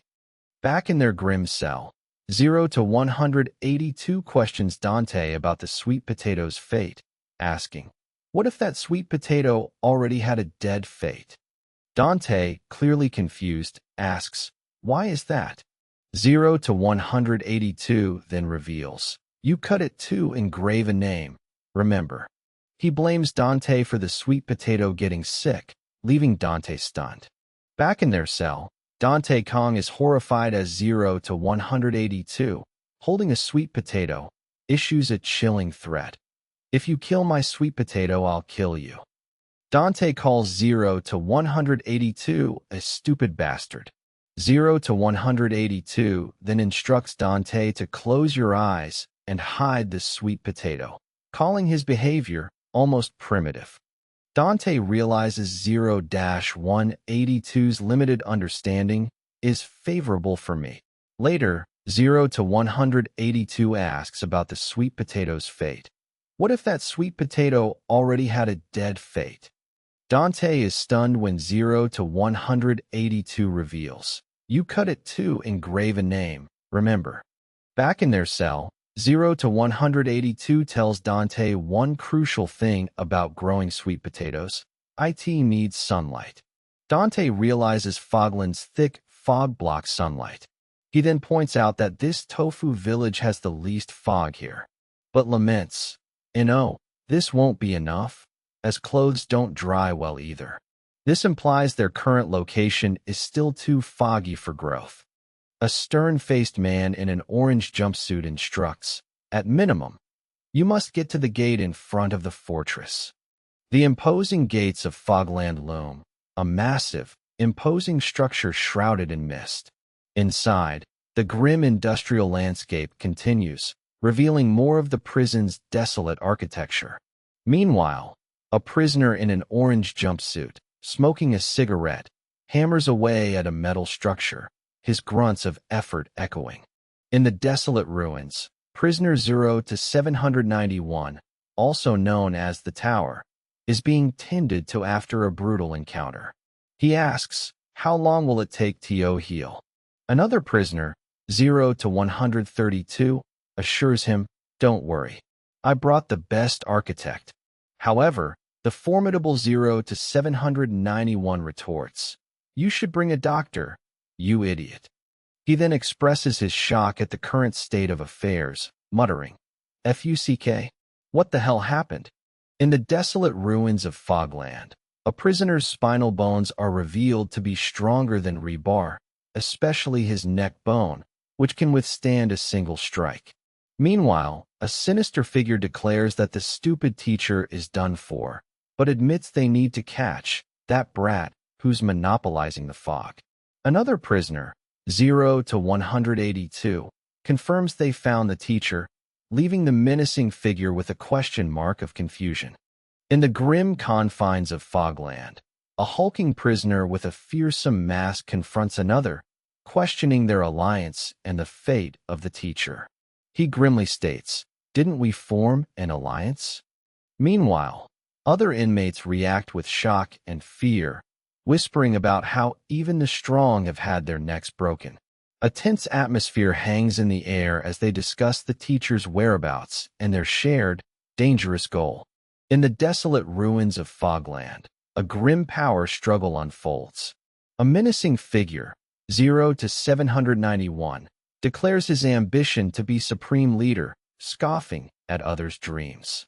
He then brutally attacks an injured prisoner, questioning if cowardice is involved. This intense confrontation highlights the brutal hierarchy and the raw ambition driving the inmates. In Fogland's desolate ruins, a menacing prisoner from the shoulder section declares, "When I see those kinds of bastards, I want to smash them."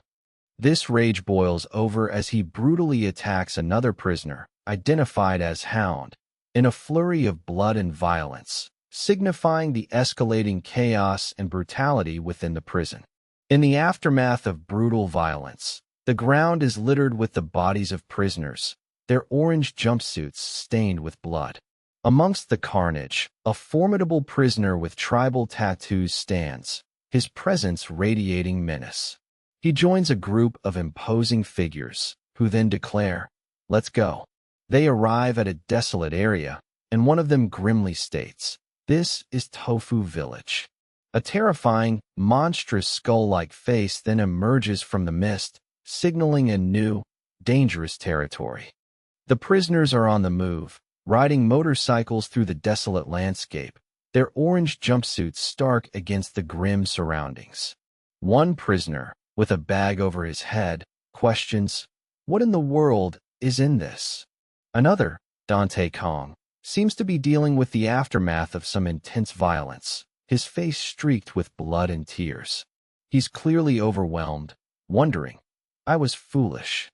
Prisoner 0 to 182, however, seems to have a new agenda, focused on the contents of a bag, asking, "Mine?"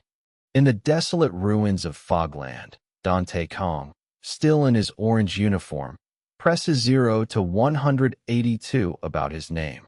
0 to 182 reveals he's called One Arm, a name given to him by others. Dante finds this uncivilized, preferring to stick with Mr. 182. He then questions why 0 to 182 wears a mask, wondering if he's a thief or robber, and how he ended up in Fogland. In the desolate ruins of Fogland, Dante Kang, wearing his orange jumpsuit, is still trying to understand his situation.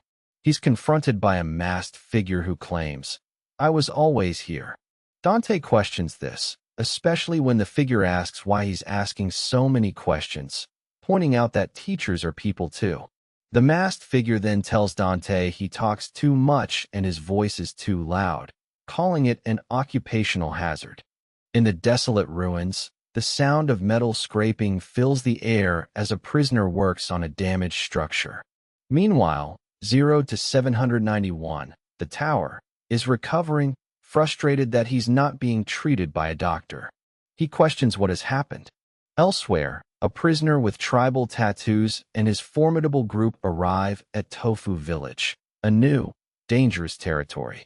Dante Kang, still in his orange uniform, is being dragged by 0 to 182, who reveals his name as One Arm.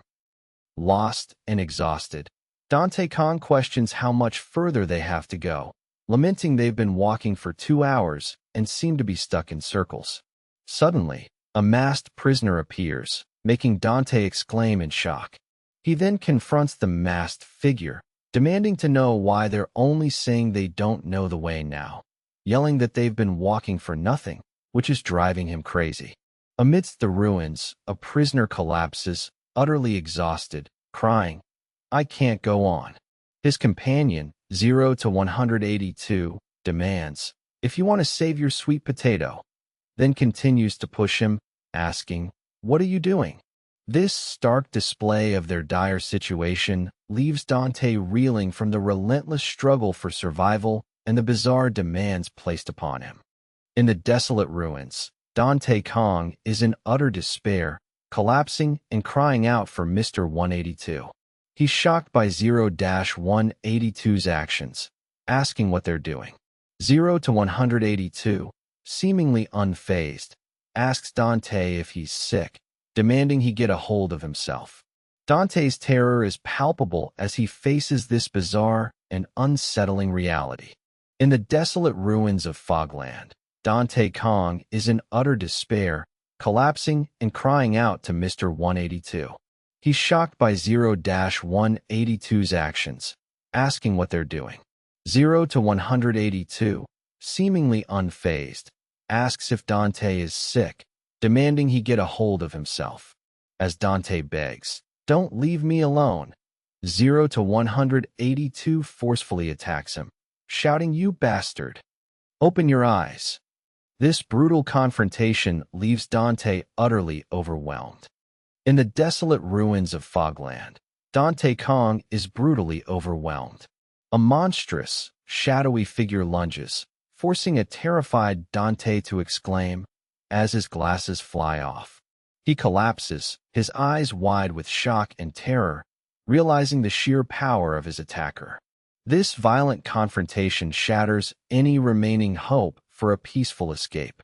In the desolate ruins of Fogland, Dante Kang, still in his orange uniform, is approached by a prisoner who asks, "You're a normal person, aren't you?" Dante, startled, asks, "Huh?" and apologizes, Excuse me." The prisoner, with unsettling eyes and a red cape, explains, "So I was curious about what was going on." This encounter highlights Dante's continued confusion and vulnerability amidst the prison's chaotic environment. Back in their cell, Dante Kang is still trying to survive, now focusing on a sweet potato.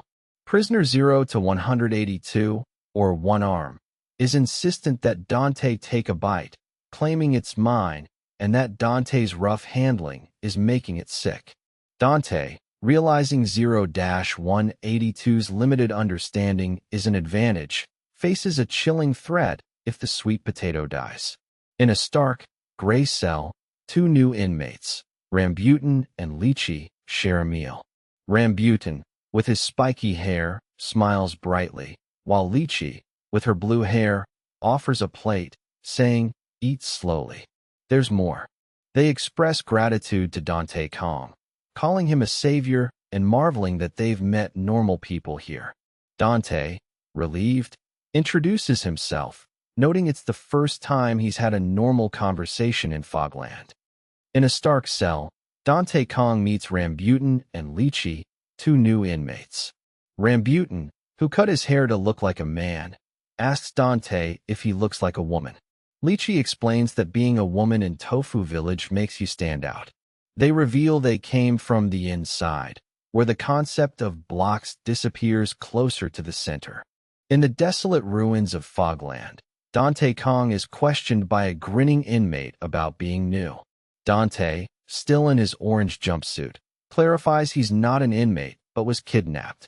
He explains it's hard to detail the circumstances, his eyes wide with past trauma, before a flash reveals prisoner 0 to 182 lying on a cot, confirming Dante's story. Back in the desolate ruins, Dante Kang is interrogated by two fellow inmates. One asks, "So you're saying you were kidnapped into the Fogland?" Dante, flustered, confirms his kidnapping. Suddenly, they react with shock, exclaiming, Don't tell me. You were kidnapped during the teacher kidnapping operation."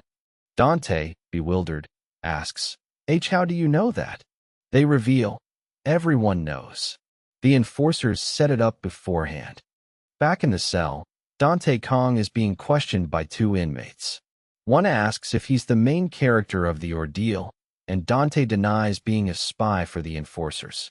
They then discuss 0 to 182, with one inmate saying they've never seen an enforcer like that before. The absurdity of the situation hits them when they realize 0 to 182 kidnapped Dante just to learn how to grow a sweet potato, leading to laughter and disbelief. Continuing their conversation in the cell, Dante Kang finds himself laughing with tears, acknowledging the black comedy of his situation. He observes the other inmates reacting with what feels like sympathetic laughter. Someone in the group kindly interjects, urging them to stop laughing. "You're making him cry." Rambutan then directly asks Dante if he's being held captive by 0 to 182. Dante clarifies, stating he's currently just traveling with him as a makeshift bodyguard. But the discussion takes an unexpected turn as Rambutan suddenly collapses, having apparently suffered a heat stroke, creating a new concern for the group. Inside the stark cell, Lychee and Rambutan are shedding light on Fogland's mysteries for Dante. Lychee explains that limbo is a severe withdrawal symptom from the fog, revealing the disturbing truth behind the emaciated prisoners Dante saw sprawled on the streets. They're in limbo because they can't get any fog. Lychee warns that while they eventually snap out of it, repeated episodes cause their brains to melt, painting a grim picture of their desperate reality. In their stark cell, Dante Kang sits with Rambutan and Lychee, finally getting to the heart of the matter. Dante directly asks, "Then, what exactly is fog?" Lychee looks visibly surprised by his blunt question, exchanging a glance with Rambutan. The room falls silent, building anticipation for the crucial explanation. The conversation is poised to reveal the true nature of this mysterious substance, as Lychee prepares to tell Dante what fog is. Lychee and Rambutan are finally explaining the true nature of fog to Dante. Rambutan listens intently as the mysterious substance is revealed as a divine medicine that grants talent. Dante Kang, visibly surprised, learns it amplifies a talent you never knew you had, or one you've always yearned for. Dante questions if such a feat is possible, only to be told the explanation continues, confirming it also allows one to transcend human limits. This revelation hints at a terrifying power behind Fogland's most coveted resource. Rambutan and Lychee continue to reveal the prisoner's true intentions for the mysterious fog. Rambutan then declares, "With this power, we're going to break out of prison." Dante Kang stares in wide-eyed shock, reeling from their audacious plan. The scene emphasizes the prisoner's formidable strength and resolve, hinting at the power they now wield. This revelation transforms Dante's understanding of Fogland, solidifying the inmate's ultimate goal as the grim cell ceiling creaks ominously above them. Back in a stark, cracked cell, a long shadow stretches across the floor, suggesting a recent departure. We then hear an unseen voice confidently declare, "He couldn't have gone far." This mysterious pursuer continues their thought, noting, "The teacher is still." Before a stark reveal confirms who is on the hunt, the formidable enforcers of Block O. It seems Dante's troubles are far from over, as a new, organized threat closes in. As the true nature of Fogland's inhabitants is revealed, we're introduced to even more terrifying prisoners. First, there's the gruesome Bone Eater, a massive, bloodied figure surrounded by smaller, dark entities. Then, the shadowy nun face emerges with its skeletal grin alongside other inmates. We also encounter Fuzzy Back, a huge, dark creature with glowing eyes, accompanied by ominous crows. Finally, the menacing Drill Head appears, with its distinctive pointed head and glowing eyes, surrounded by more prisoners. These grotesque figures underscore the immense power and danger within Fogland, hinting at the challenges ahead for Dante Kang. Inside the stark cell, Rambutan, supported by Lychee, boldly reiterates their ultimate goal. "With this power, we will break out." Dante Kang is visibly stunned by the explicit declaration of an escape plan. Lychee and Rambutan then directly extend an invitation to Dante, asking, "Dante, will you come with us?" A surprised Dante, still processing, tentatively responds, "Yes?" He then pauses, "Await," echoing his hesitation as he considers this monumental decision, leaving his next question hanging in the air. Dante is still processing the escape invitation from Lychee and Rambutan. He firmly declines, stating his priority as a civilian is to find the guards, not get entangled in a prison break. He explains, "I appreciate the offer, but meeting guards or the operating bureau should come first." Dante fears that rashly joining an escape would make him a criminal charged with aiding an escape, even if it succeeded. He then grimly envisions the horrific consequences of a failed attempt, where he'd be brutally killed and never be seen again. His terror is clear as he rejects this dangerous path. In the stark cell, Dante grapples with his grim reality. He fully processes the chilling truth that no one will try to enter Fogland to rescue him, with no help coming from the operating bureau or anyone else. Lychee then introduces a new, insidious danger, fog addiction, explaining that if you step in wrong, and you'll become unable to live without fog. She directly warns Dante about this, who, shocked, insists, "Why? I've never used fog. I don't plan to ever use it." This revelation adds another layer of peril to Dante's already desperate situation, highlighting the pervasive influence of fog within Fogland. Still in the stark cell, Lychee presses Dante about his time in Fogland, asking if he's considered the ever-present, dense mist.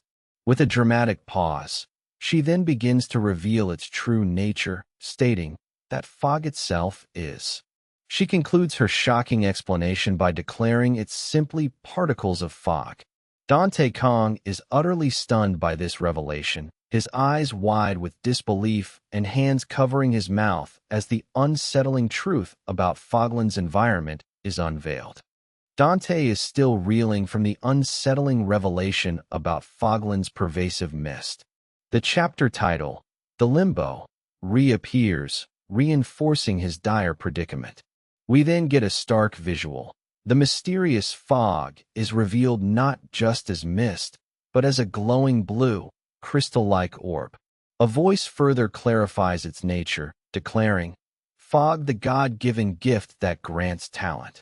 This visual and explicit definition solidifies the true power and significance of this substance, hinting at the profound impact it has on everyone in Fogland. The true nature of Fogland's mysterious fog is further unveiled. We learn that while countless fog particles are needed to manifest a talent, a much smaller amount is sufficient to become addicted. The fog slowly seeps into your lungs, consuming you and making you crave more and more fog. Dante Kang is visibly horrified by this terrifying explanation of addiction. Rambutan then grimly clarifies the ultimate consequence. If you can't obtain fog, you'll eventually fall into limbo, solidifying the grim reality of this potent substance. In the stark cell, Rambutan's eyes widen as a chilling realization dawns. Wait a minute. Does that mean I'm already addicted? Dante Kang, utterly horrified, clutches his mouth, exclaiming, "So I'm already fucked?" A voice, likely Lychee's, quickly reassures him, "No, Dante still has a chance." However, the grim truth is revealed. Limbo is the first stage, then it really starts, implying their struggle is far from over. Still in the stark cell, Dante Kang reflects on their dire situation, warning that everyone's tolerance for the fog differs, so there's truly no time to relax.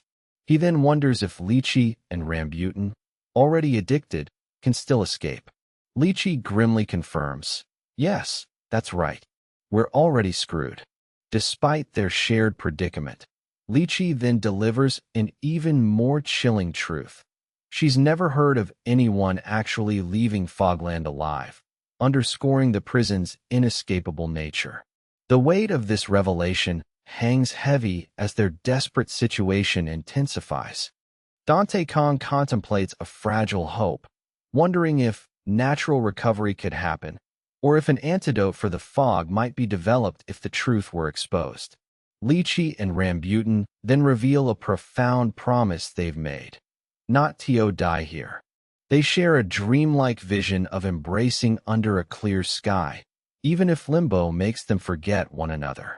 This hopeful pact contrasts sharply with their dire situation, leading Dante to a reluctant internal acknowledgement, musing, "It's annoying, but..." His resolve to escape may be shifting.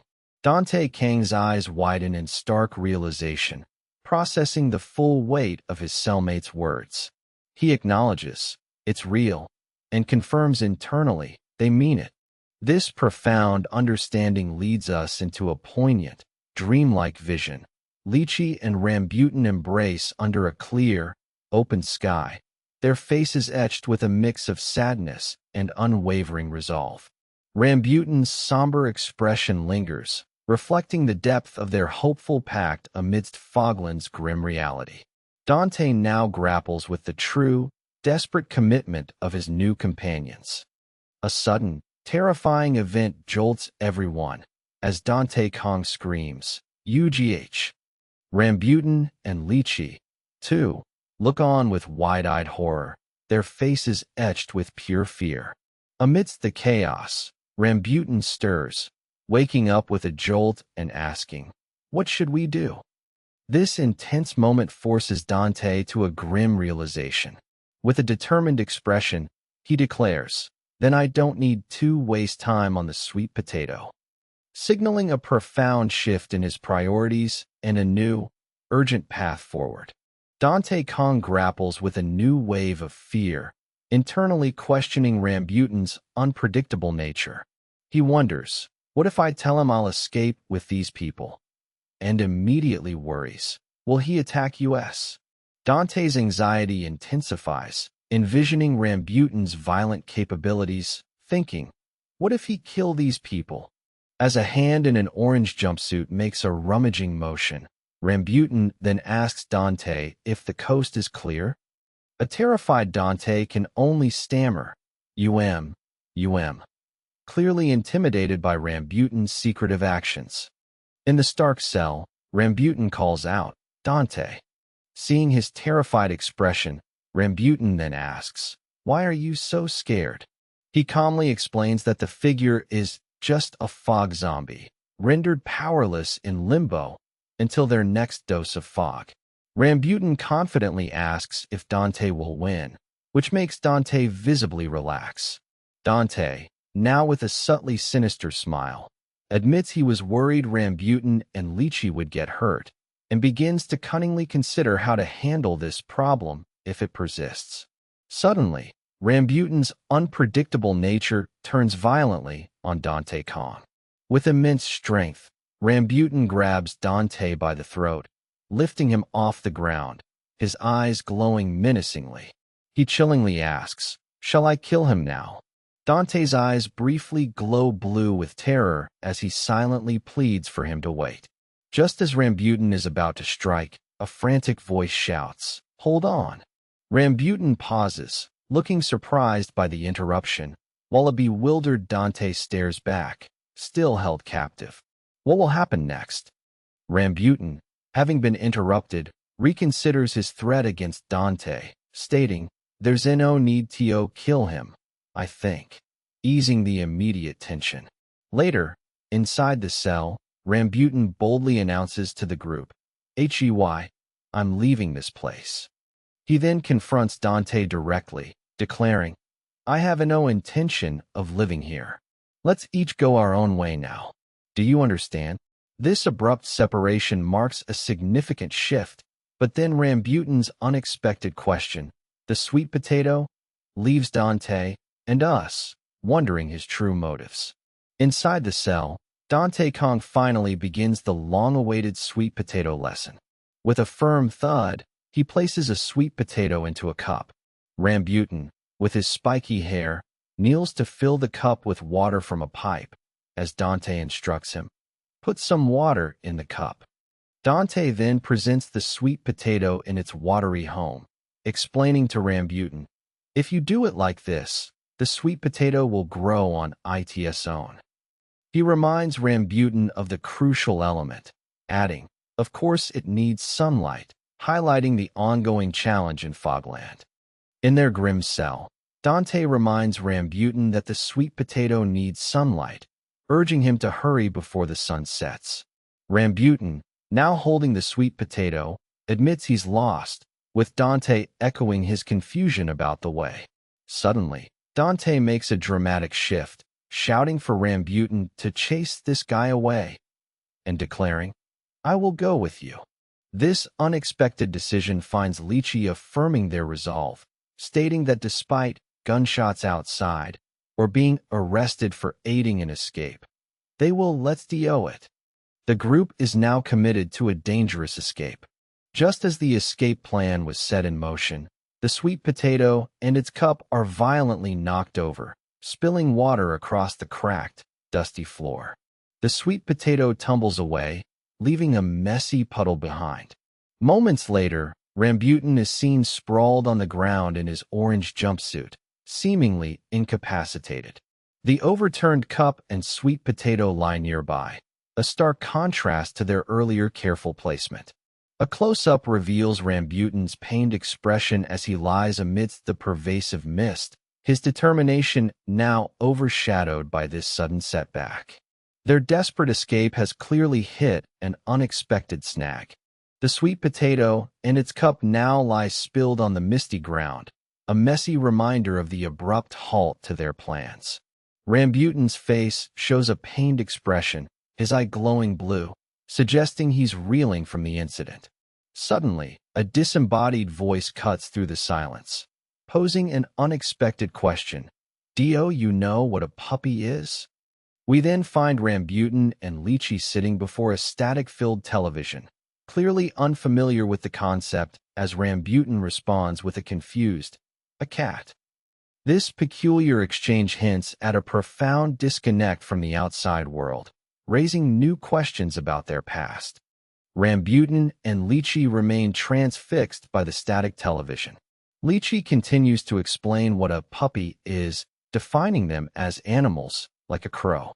She adds that they have fluffy fur, before enthusiastically demonstrating how, if you say, "Come here," it comes running. Their innocent yet bizarre understanding of such a common animal highlights their profound disconnect from the outside world. This peculiar exchange deepens the mystery surrounding their past in Fogland. Still captivated by the idea of puppies, Rambutan shares a deeply personal wish. He expresses a heartfelt desire, saying, "I want to raise a puppy too." With tears in his eyes, he looks forward to a future someday, when I'm outside, clearly longing for freedom and a normal life.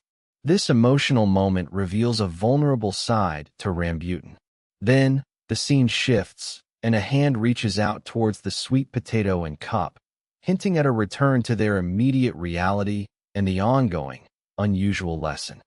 In the desolate prison, an unseen hand issues a simple command, urging something to come here. A measurement is then taken, revealing a distinct shift of 20 centimeters. Two prisoners, one with a beard holding a rope and another in an orange jumpsuit, stare in bewilderment, questioning the event. The bearded man asks, "Did it move?"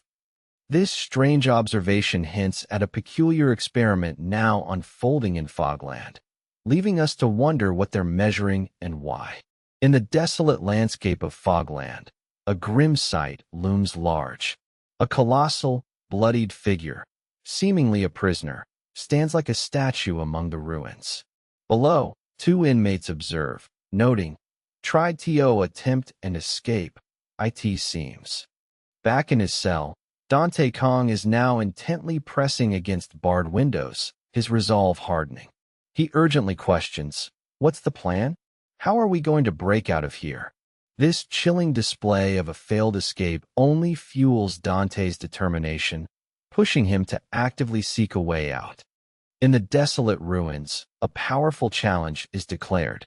Rambutan, with intense determination, unleashes his formidable strength, proclaiming, "I'll show you." He takes a grounded stance, radiating raw power that causes the very ground to crack. Dante Kang watches, his expression shifting to one of profound shock. Rambutan then launches himself into the air, creating a massive explosion of debris and destruction. Other prisoners recoil in terror, one screaming, "UARGH," as the sheer force of Rambutan's attack reshapes their surroundings. This display of power makes their escape plan seem even more chaotic. Amidst the settling debris, Dante Kang reels back in utter shock, screaming, what is it? What is this?"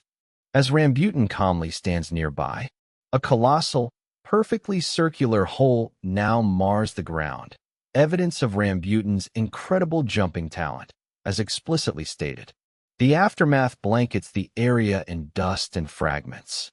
This astonishing display of power reaffirms their desperate situation, as we transition to a new segment of their journey within the limbo. Following Rambutan's incredible display of power, a title card declares, "That's the plan." We then see Lychee, Rambutan, and Dante walking purposefully through Fogland's desolate ruins, bathed in bright light.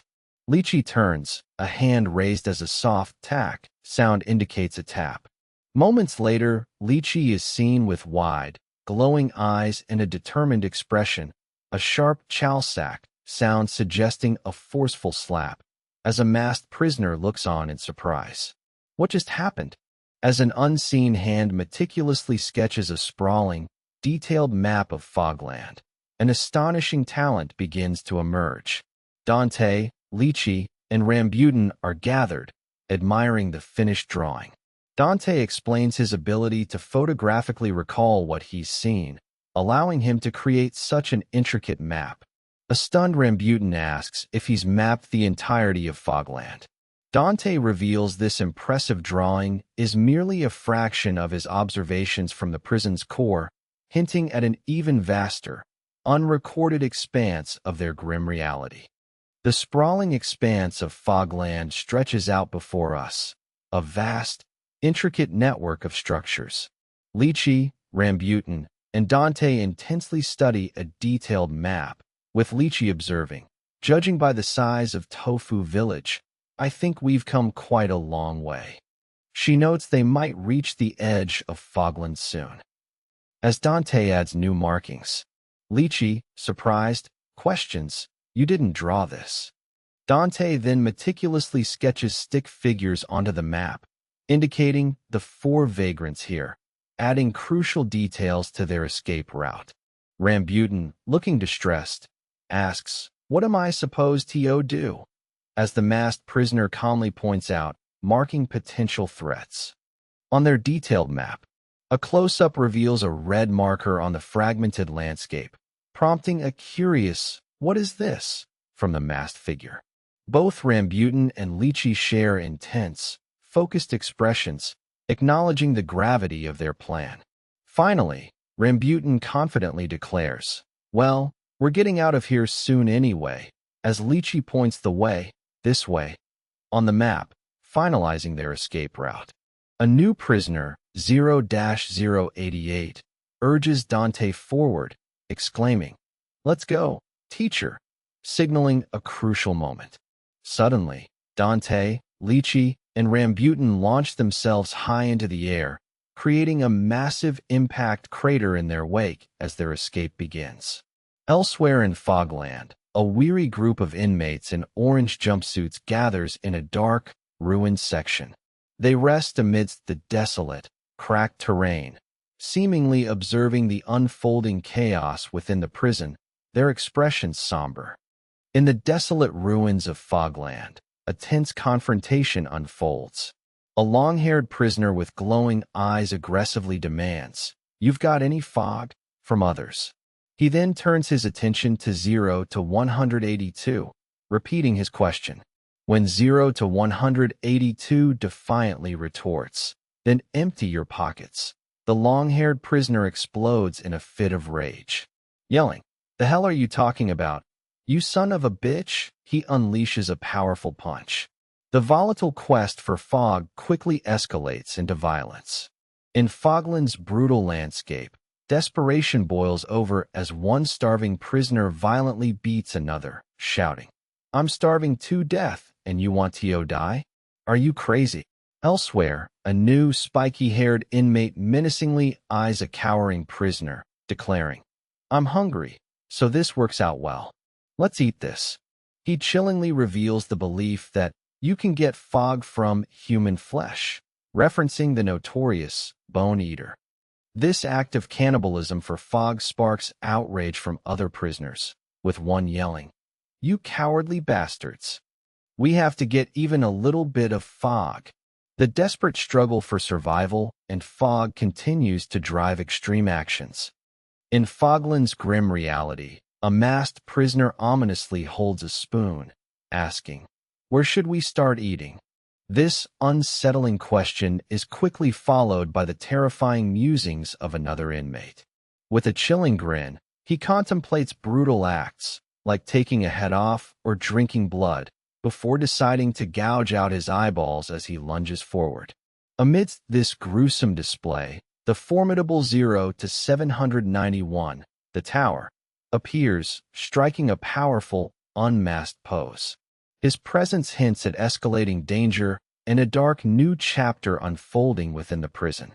The desperate struggle in Fogland continues as a prisoner kneels, revealing jagged teeth. Suddenly, a powerful KWA impact marks a violent brawl among the inmates. One large prisoner looks on in shock, exclaiming, "WH what the?" as Stephen lies bloodied and unconscious on the ground. The brutality escalates further, with another inmate screaming, "UGH! My eardrums!" as blood splatters from their ear. The fight for survival in this prison is relentlessly savage. Amidst the brutal brawl, two prisoners react with sheer terror. One bald inmate sweats in fear, while another with green hair gapes in shock. Their fear is palpable as the imposing figure of Hound emerges, standing tall in an orange jumpsuit, his masked face and muscular form casting a menacing shadow over a cowering prisoner. Chaos erupts as others scream, "Run!" and frantically repeat, "It's Hound." The realization dawns that the cowering victim must have been part of Hound's crew, hinting at internal conflict and shifting alliances in Fogland. We're plunged into a tense moment in Fogland, as a hulking, top-knotted prisoner with glowing eyes intensely stares down a cowering inmate. Suddenly, a masked prisoner, Baghead, appears, ominously declaring, "Finally found you." This is immediately followed by a menacing close-up of 0 to 791, the tower, who directly addresses the masked figure, Baghead. The scene violently shifts to a gruesome aftermath, revealing bloodied prisoners and bodies strewn across the ground, amidst a backdrop of red and sparks. This brutal display underscores the deadly stakes of this encounter, signaling a significant power struggle has reached its climax. Amidst the chaos, a bloodied fist, belonging to a prisoner in an orange jumpsuit, violently smashes through a barrier.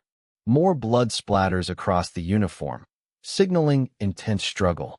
We then see the masked prisoner, 0-088, standing menacingly over a kneeling Dante Kang, who is still in his suit. With a firm grip, 0-088 grabs Dante by the tie, pulling him closer. Dante's expression is one of utter shock and fear as he's confronted directly, his desperate escape attempts now seemingly over.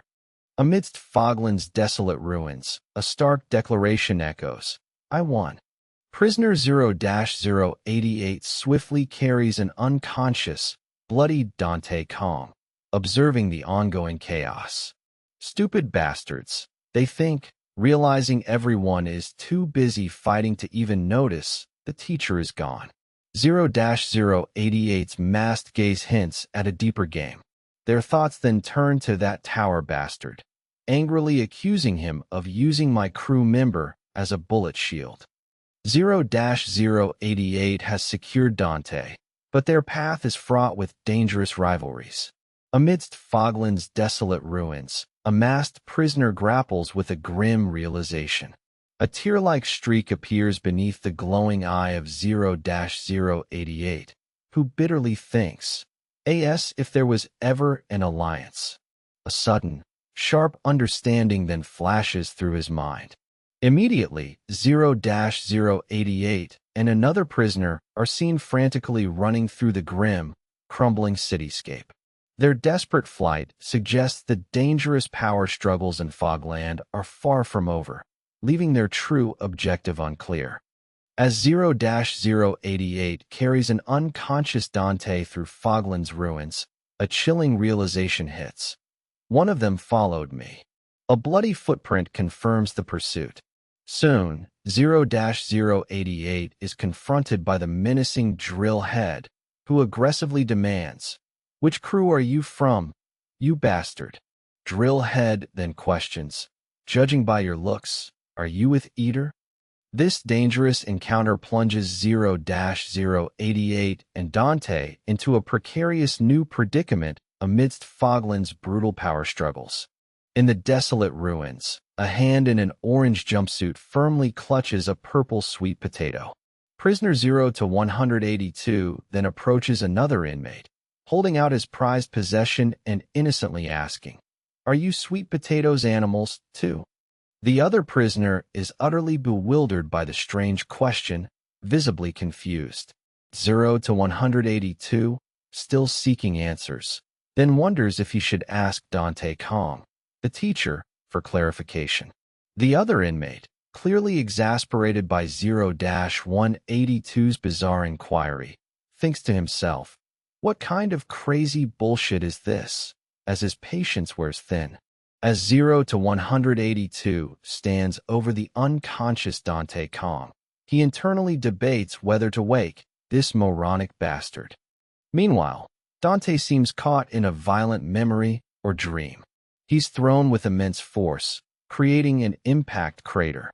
Elsewhere, a furious prisoner, likely 0-791, unleashes a powerful punch, yelling, "This is so annoying." The brutal blow lands with visible impact. Even in his unconscious state, Dante is surrounded by Fogland's relentless chaos and violence. Action erupts as 0-182's masked face shows intense shock, radiating with speed lines. The figure, clad in an orange jumpsuit, then moves with incredible speed, a sharp chul-kyak sound echoing as they seemingly deflect or deliver a powerful blow.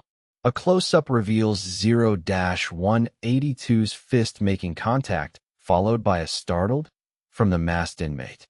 Finally, 0-182's glowing eyes and bared, sharp teeth are revealed in an aggressive display.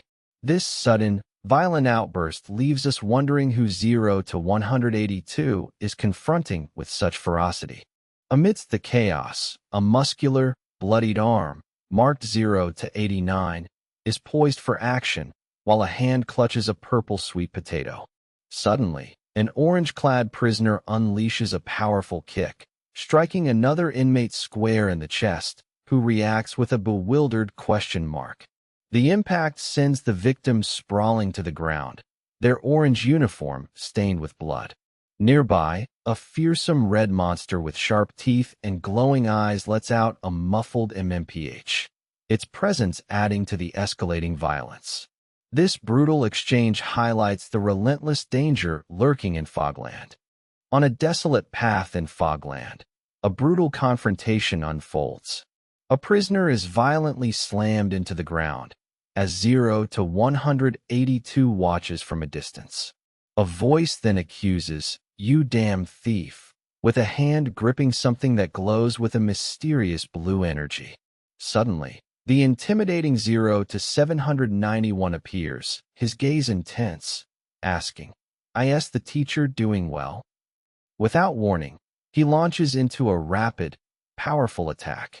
This new surge of violence hints at 0-791's true intentions and the escalating danger in Fogland. Amidst the ongoing chaos in Fogland, a figure in an orange jumpsuit is violently struck, sent flying through the air with a forceful impact. Rambutan, with his spiky white hair, declares with unwavering resolve, "The teacher will go with us." The brutal scene continues as another mutated prisoner is launched into the air, contorted by the sheer force of the blow. The relentless violence sets a grim tone as a new chapter begins, titled King of the Underground 1, signaling a significant shift in the power dynamics of this perilous prison. A chilling query echoes through Fogland as someone confronts a monstrous inmate with an elongated head and glowing eyes, asking, "What are you?" Nearby, Rambutan fiercely asserts his claim over a new, bandana-clad prisoner, warning, "Don't interfere. I found this person first."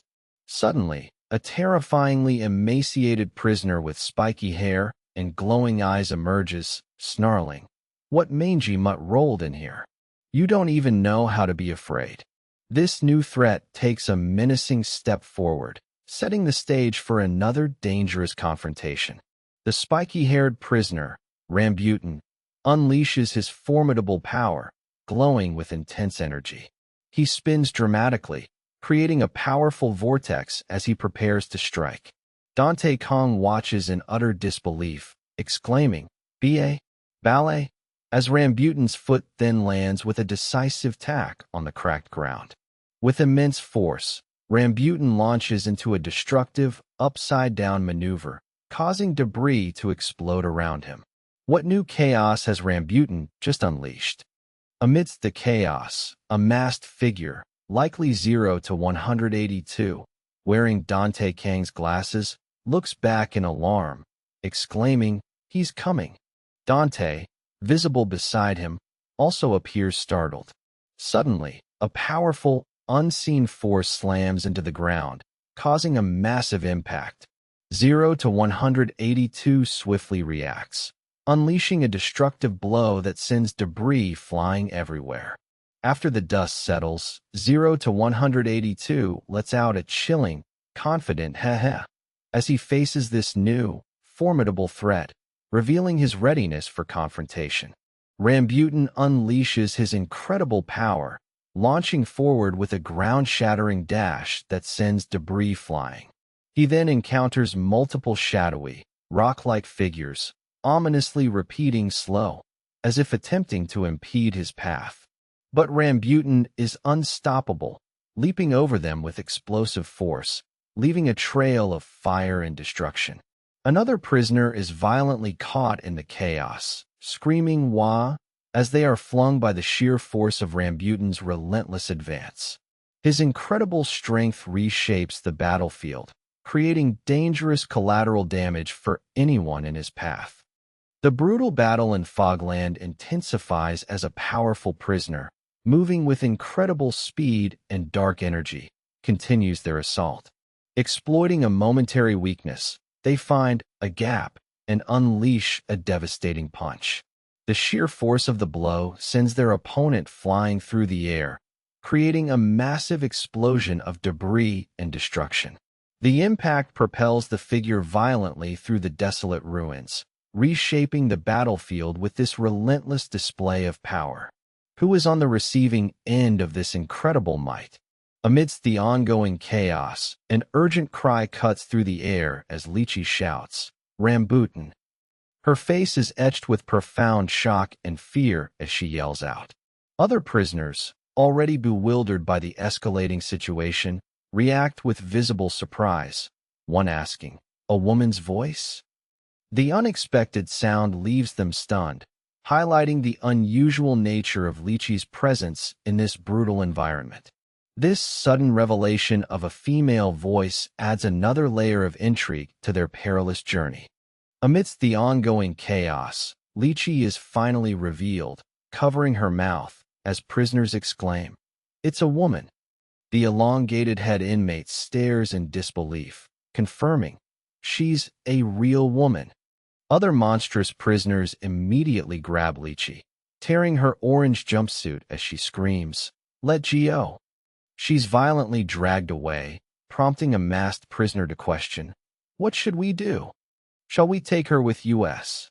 Someone then desperately calls out, "Ly, as her precarious situation takes a terrifying turn. Amidst the crumbling ruins, Rambutan lies distraught, overcome with guilt, muttering, "Me. Because of me." Lychee, her face streaked with tears, desperately pleads, Stop," as she witnesses the unfolding horror. A hand, clad in an orange jumpsuit, clutches the cracked ground in a desperate struggle. Then, the grim reality of the ongoing violence is revealed. Prisoners in orange jumpsuits brutally attack another. The struggling figure on the ground, likely Lychee or Rambutan, screams, "Stop it," as they try to intervene, highlighting the relentless chaos in Fogland. In a horrifying turn, Lychee is stripped and desperately pleads please. As monstrous prisoners, including one with an elongated head, loom threateningly. Amidst the chaos, a desperate voice cries out, "Dante!" Dante Kang, now in his orange uniform and mask, clutches his head in intense distress. He then unleashes a powerful, horrified scream, "Uwahhhh," as debris violently explodes around him. This sudden surge of chaos leaves Dante utterly shocked, underscoring the escalating danger he now faces. Amidst the crumbling ruins, chaos erupts as debris flies through the air. Prisoners in orange jumpsuits scream, while a spiky-haired Rambutan cries out, as he's caught in the blast. Someone desperately calls out for Dante. as a hand clutches a piece of falling rubble. Rambutan then frantically tries to rouse a dazed, masked prisoner, shouting, "Wake up! Hey, are you okay?" The danger is immediate, as two prisoners flee the scene, one carrying the other, with an urgent cry to run. The situation demands swift action and escape. Amidst the brutal chaos surrounding Lychee, an elongated-head prisoner fixates on her, remarking, "That woman is pretty." This comment ignites a fierce fury in Rambutan. His eyes glow with intense determination as he glares, while the other prisoner's eye widens in shock. Without a moment's hesitation, Rambutan explodes into action, launching himself forward with incredible force. The ground cracks and debris flies as he charges with a powerful dash, a blur of motion through the desolate ruins. Rambutan, now fully unleashed, moves with incredible speed, launching himself into a devastating upside-down kick. His powerful attack sends debris exploding everywhere around him. The sheer force creates a massive impact, catching Lychee in the violent blast as she's thrown to the ground. Dante Kang, witnessing the terrifying chaos and Lychee's peril, screams in horror, "Dante!" The brutal display leaves him utterly shocked by Rambutan's overwhelming power and the immediate danger to his companions. The intense battle in Fogland continues to reshape the landscape as a massive, fiery impact violently erupts, accompanied by a desperate, drawn-out cry of "Yuwa." Suddenly, the scene shifts to an indoor setting, focusing on a heavy punching bag. A voice cuts through the air, questioning, "Are you a soldier?" We then see Rambutan crouching over a fallen, white-haired figure, asking with intense curiosity, "Special forces or something?" Rambutan then reflects on his own past, stating, "Me too, you know. I used to be the kind of guy who fought real fights." This reveals a deeper, more brutal history for the powerful inmate, hinting at his true capabilities.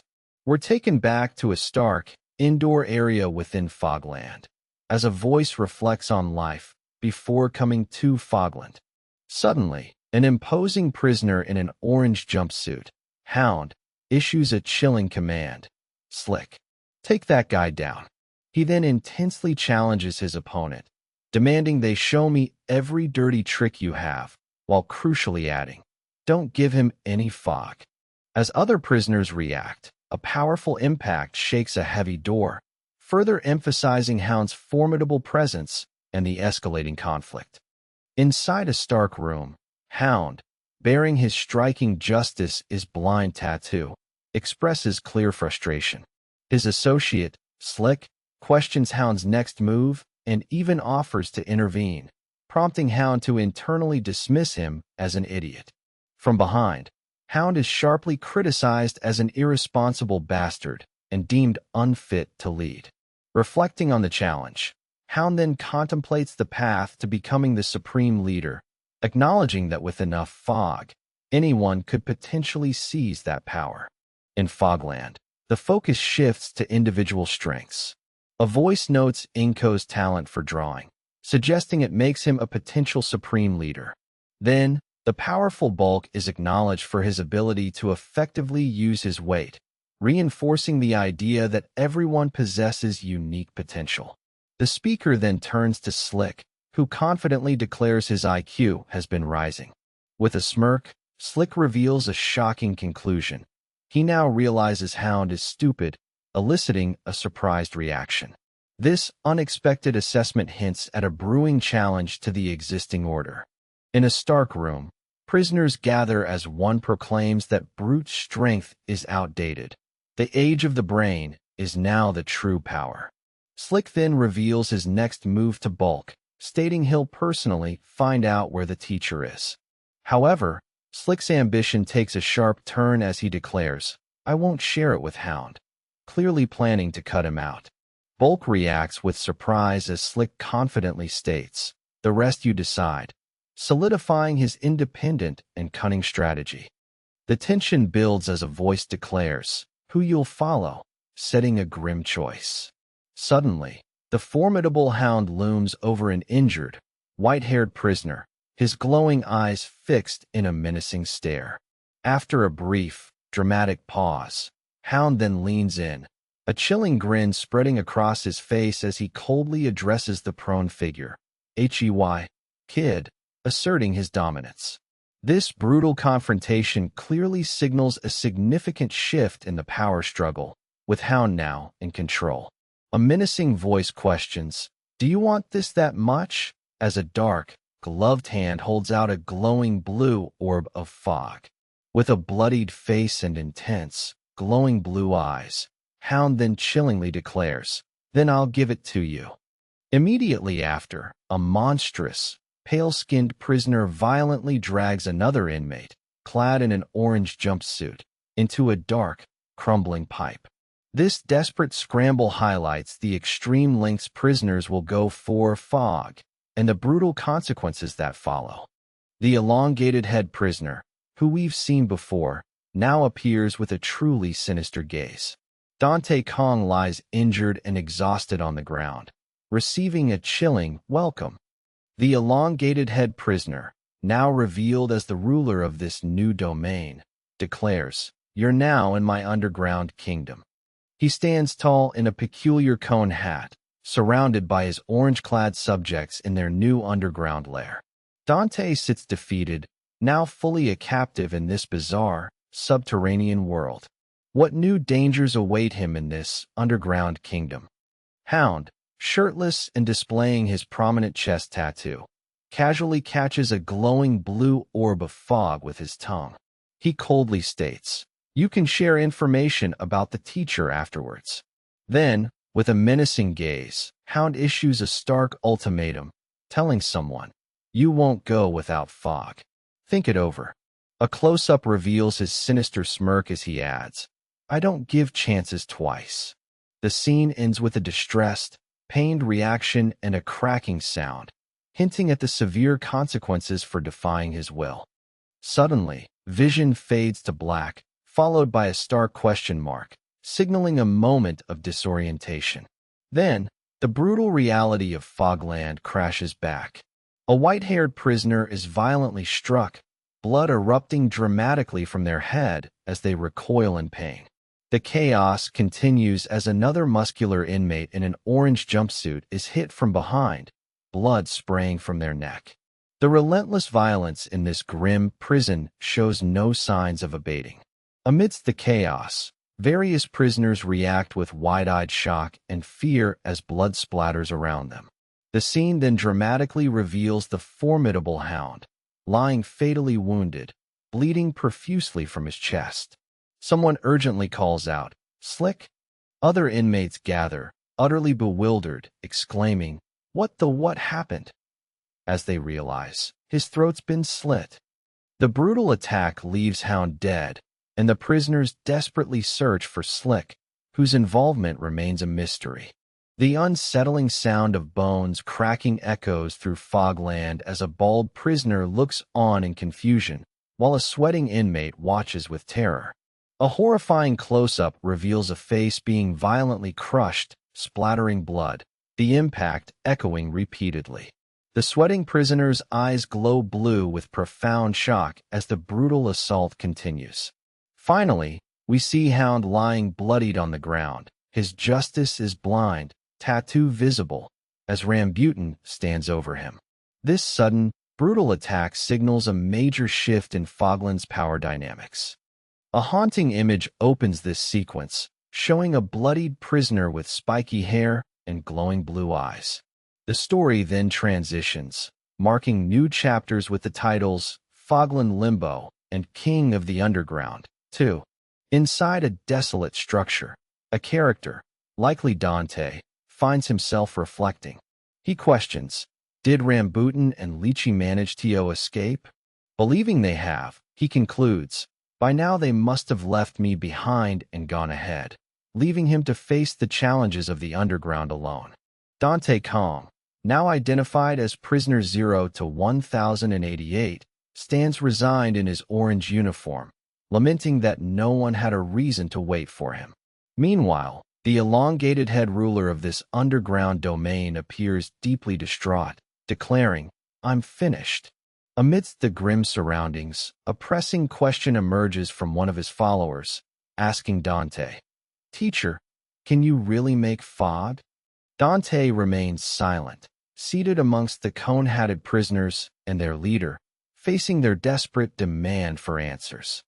In the grim underground, an elongated-head prisoner relays a startling rumor, claiming that the Tofu Village guys said Dante Kang instantly created fog, which was then consumed, leading to the tower's neck being broken.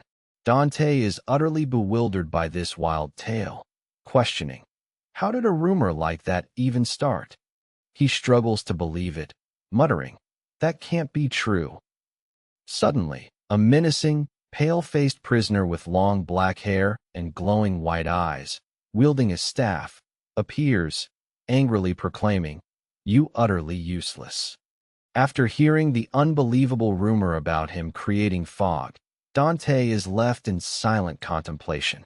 His face shows clear bewilderment and stress as he processes the information, reflecting his disbelief at such a wild tale.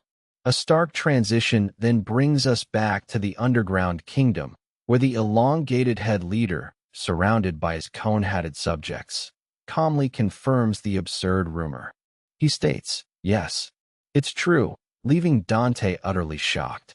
This forces Dante to confront the bizarre reality of how rumors spread and are believed in Fogland. The elongated head prisoner continues to spin a wild tale to Dante, claiming he once made and swallowed a huge fog, causing that tower to fall. Dante furiously shouts, "Bullshit, don't lie." However, the prisoner then asserts he's not like the other shoulders, explicitly stating he doesn't believe the ridiculous superstition that the science teacher can make fog. Dante, still grappling with the mystery, wonders if fog should not exist if no one knows how to make it. But then, eyes wide, the prisoner declares, fog wasn't made, deepening the enigma of its true origin.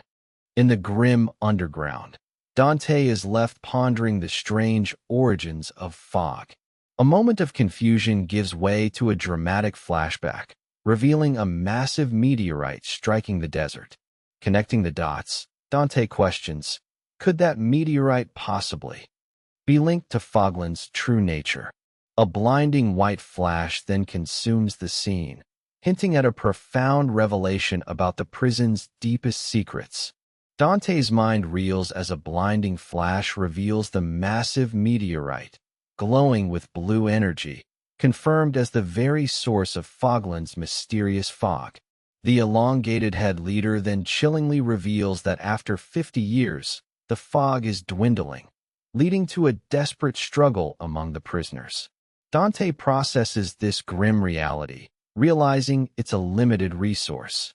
However, the leader then cryptically states that the fog just cycles around, before commanding his cone-hatted subordinates, "Hey guys, bring me that." This strange order hints at his plan to manage the dwindling supply. In the grim underground, a pale, deceased prisoner lies motionless on the ground, a stark reminder of Fogland's dangers. Dante Kang recoils in horror, exclaiming, What is this?" As one of the cone-hatted inmates explains, it's someone who died after taking fog. The elongated head leader then crouches over the body, his eyes wide with a chilling question, "From this guy's blood, can we separate the fog?" Dante is utterly repulsed by the gruesome suggestion, his face contorting in disgust as he stammers, "Scientifically. What?" This desperate proposal highlights the extreme measures taken for the diminishing fog. In the grim underground, the elongated head leader elaborates on his gruesome plan to extract fog. He explains separating the fog component from the blood of deceased users, believing it's infused in their bodies. A horrified Dante questions this barbaric blood fog concentration method, asking if they intend to squeeze the corpse. His scientific mind clashes with their brutal logic. Struggling, Dante nervously suggests they simply breathe in the pervasive fog mist instead, wondering why they don't, hinting at his desperation. In the grim underground, Dante attempts to offer a logical solution to the dwindling fog. But the elongated head leader furiously rejects his suggestion to simply breathe the mist, yelling, "Are you kidding me?" He violently explains they can't gather air, and instead must scrape it together and compress it. Dante is left speechless, internally questioning, gather air into a mass. This bizarre explanation of fog collection further highlights the prisoner's warped understanding, as we see Fogland bathed in an eerie moonlight. We return to Fogland, where a massive, fiery sun hangs over the desolate, misty cityscape. From inside one of the crumbling structures, we gaze out through a grimy, barred window into the pervasive fog, where tiny light particles dance. The view then narrows, focusing on a dark surface, still illuminated by the eerie glow. Finally, a single, glowing blue orb emerges from the darkness, visually confirming the true, tangible nature of the mysterious fog itself. Back in the grim underground, a prisoner with wide, determined eyes declares, "It can be done." Another inmate, gripping his own throat with a sinister smile, adds, "Air can be gathered too." Suddenly, a loud quang signals a dramatic opening, revealing the desolate, misty cityscape outside. An imposing, masked prisoner then steps into the light, boldly announcing, "Let's have breakfast." A new, bizarre daily routine is about to unfold in Fogland. Amidst Fogland's chaos, the imposing drill head appears, his masked gaze showing a hint of confusion. Suddenly, the scene shifts to reveal a gruesome aftermath, a room littered with the bloodied bodies of several prisoners in orange jumpsuits, sprawled across tables and the floor. It's a stark, brutal display of the violence that continues to plague the prison. This grim discovery leaves no doubt about the relentless danger lurking in every corner of Fogland. The scene opens with a chilling close-up on the stern, intense face of a formidable prisoner, his bloodshot eyes glowing ominously. A sharp thud then echoes as the camera pulls back to fully reveal his powerful, tattooed physique and distinctive spiky, crown-like headpiece. He crouches in a grim, blood-splattered room, surrounded by the aftermath of violence and fallen bodies. This imposing figure's presence dominates the chaotic space, hinting at his direct involvement in the gruesome events and the escalating danger within Fogland. A terrifying, desperate scream rips through the air, abruptly silenced by a blinding white flash. As our vision clears, we're shown a rusted, crumbling Chow Hall sign, tilting precariously amidst desolate ruins. The stark image is then followed by a close-up of a pale, scarred hand, clad in an orange jumpsuit, hanging limply. This grim scene suggests the brutal aftermath of yet another violent encounter in Fogland, leaving us to wonder who endured such pain and what fresh horrors await. Inside Fogland's Chow Hall, an injured prisoner, 0-088, stumbles to the serving line, his chest bloody and jumpsuit torn. Other inmates, shocked, exclaim, "What the hell, man?" 0-088 weakly requests water, but is met with hostility. A stern prisoner in a bucket helmet orders him to stop making a fuss and line up. Another inmate, 0-1033, aggressively confronts him, shouting, "Yeah, you punk. Can't you see I'm getting my food? Line up, man." They dismissively wonder if he's a newbie, unaware of cafeteria rules. This brutal lack of empathy leaves 0-088 in a desperate situation. The chaos in Fogland's Chow Hall intensifies, revealing a grotesque, mutated hand. Suddenly, the hall erupts into a violent brawl, with food trays flying and prisoners clashing, one letting out a pained "URRGH." Amidst the pandemonium, the injured 0-088, his face partially obscured, makes a desperate, quiet plea for water.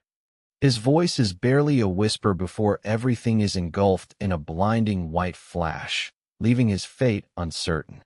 Back in the grim confines, the sweet potato, now clearly marked with 182, sits patiently in its cup of water. Prisoner 0 to 182 is deep in thought, silently gazing upwards at a jagged hole in the ceiling of his desolate cell. The broken ceiling and stark floor add to the oppressive atmosphere as 0 to 182 remains motionless. He continues to contemplate, perhaps the sweet potato's fate, or a new path through the fractured prison landscape. We return to Dante Kang, his eyes wide with apprehension as something dark and wet, dripping with glowing blue liquid, looms above him. The mysterious substance descends, drawing closer to his face, leaving him stunned. A single, luminous blue drop falls, then collects in a container, swirling with radiant energy. Suddenly, a voice declares, "Done." It seems a crucial stage in a process involving the potent fog has just been completed, and Dante has witnessed it firsthand, his fate becoming increasingly intertwined with this enigmatic substance. In the underground kingdom, the elongated head leader triumphantly holds up a dripping sheet, exclaiming, "It's fog water." He's absolutely ecstatic, proclaiming, "I'm a genius. I'm saved." With a sinister grin, he boasts, "Now I know one can touch me." Yet, a stark contrast emerges as we see 0-182 sweet potato, still marked with 182, looking shriveled in its cup. A sense of disappointment settles as he laments, "It won't grow," realizing, "I was fooled." This highlights the very different outcomes for Fogland's desperate inhabitants. Suddenly, a voice echoes through the desolate confines, simply calling out, "Teacher." The scene then abruptly cuts to a menacing close-up of prisoner 0 to 182, his single glowing blue eye fixed intently. His mask and orange jumpsuit are clearly visible as he makes a chilling declaration, stating, "I'll kill him." This sudden, violent threat reveals a darker side to 0 to 182, leaving Dante's fate uncertain. Is this a reaction to the sweet potato's failure, or a new danger entirely looming over them?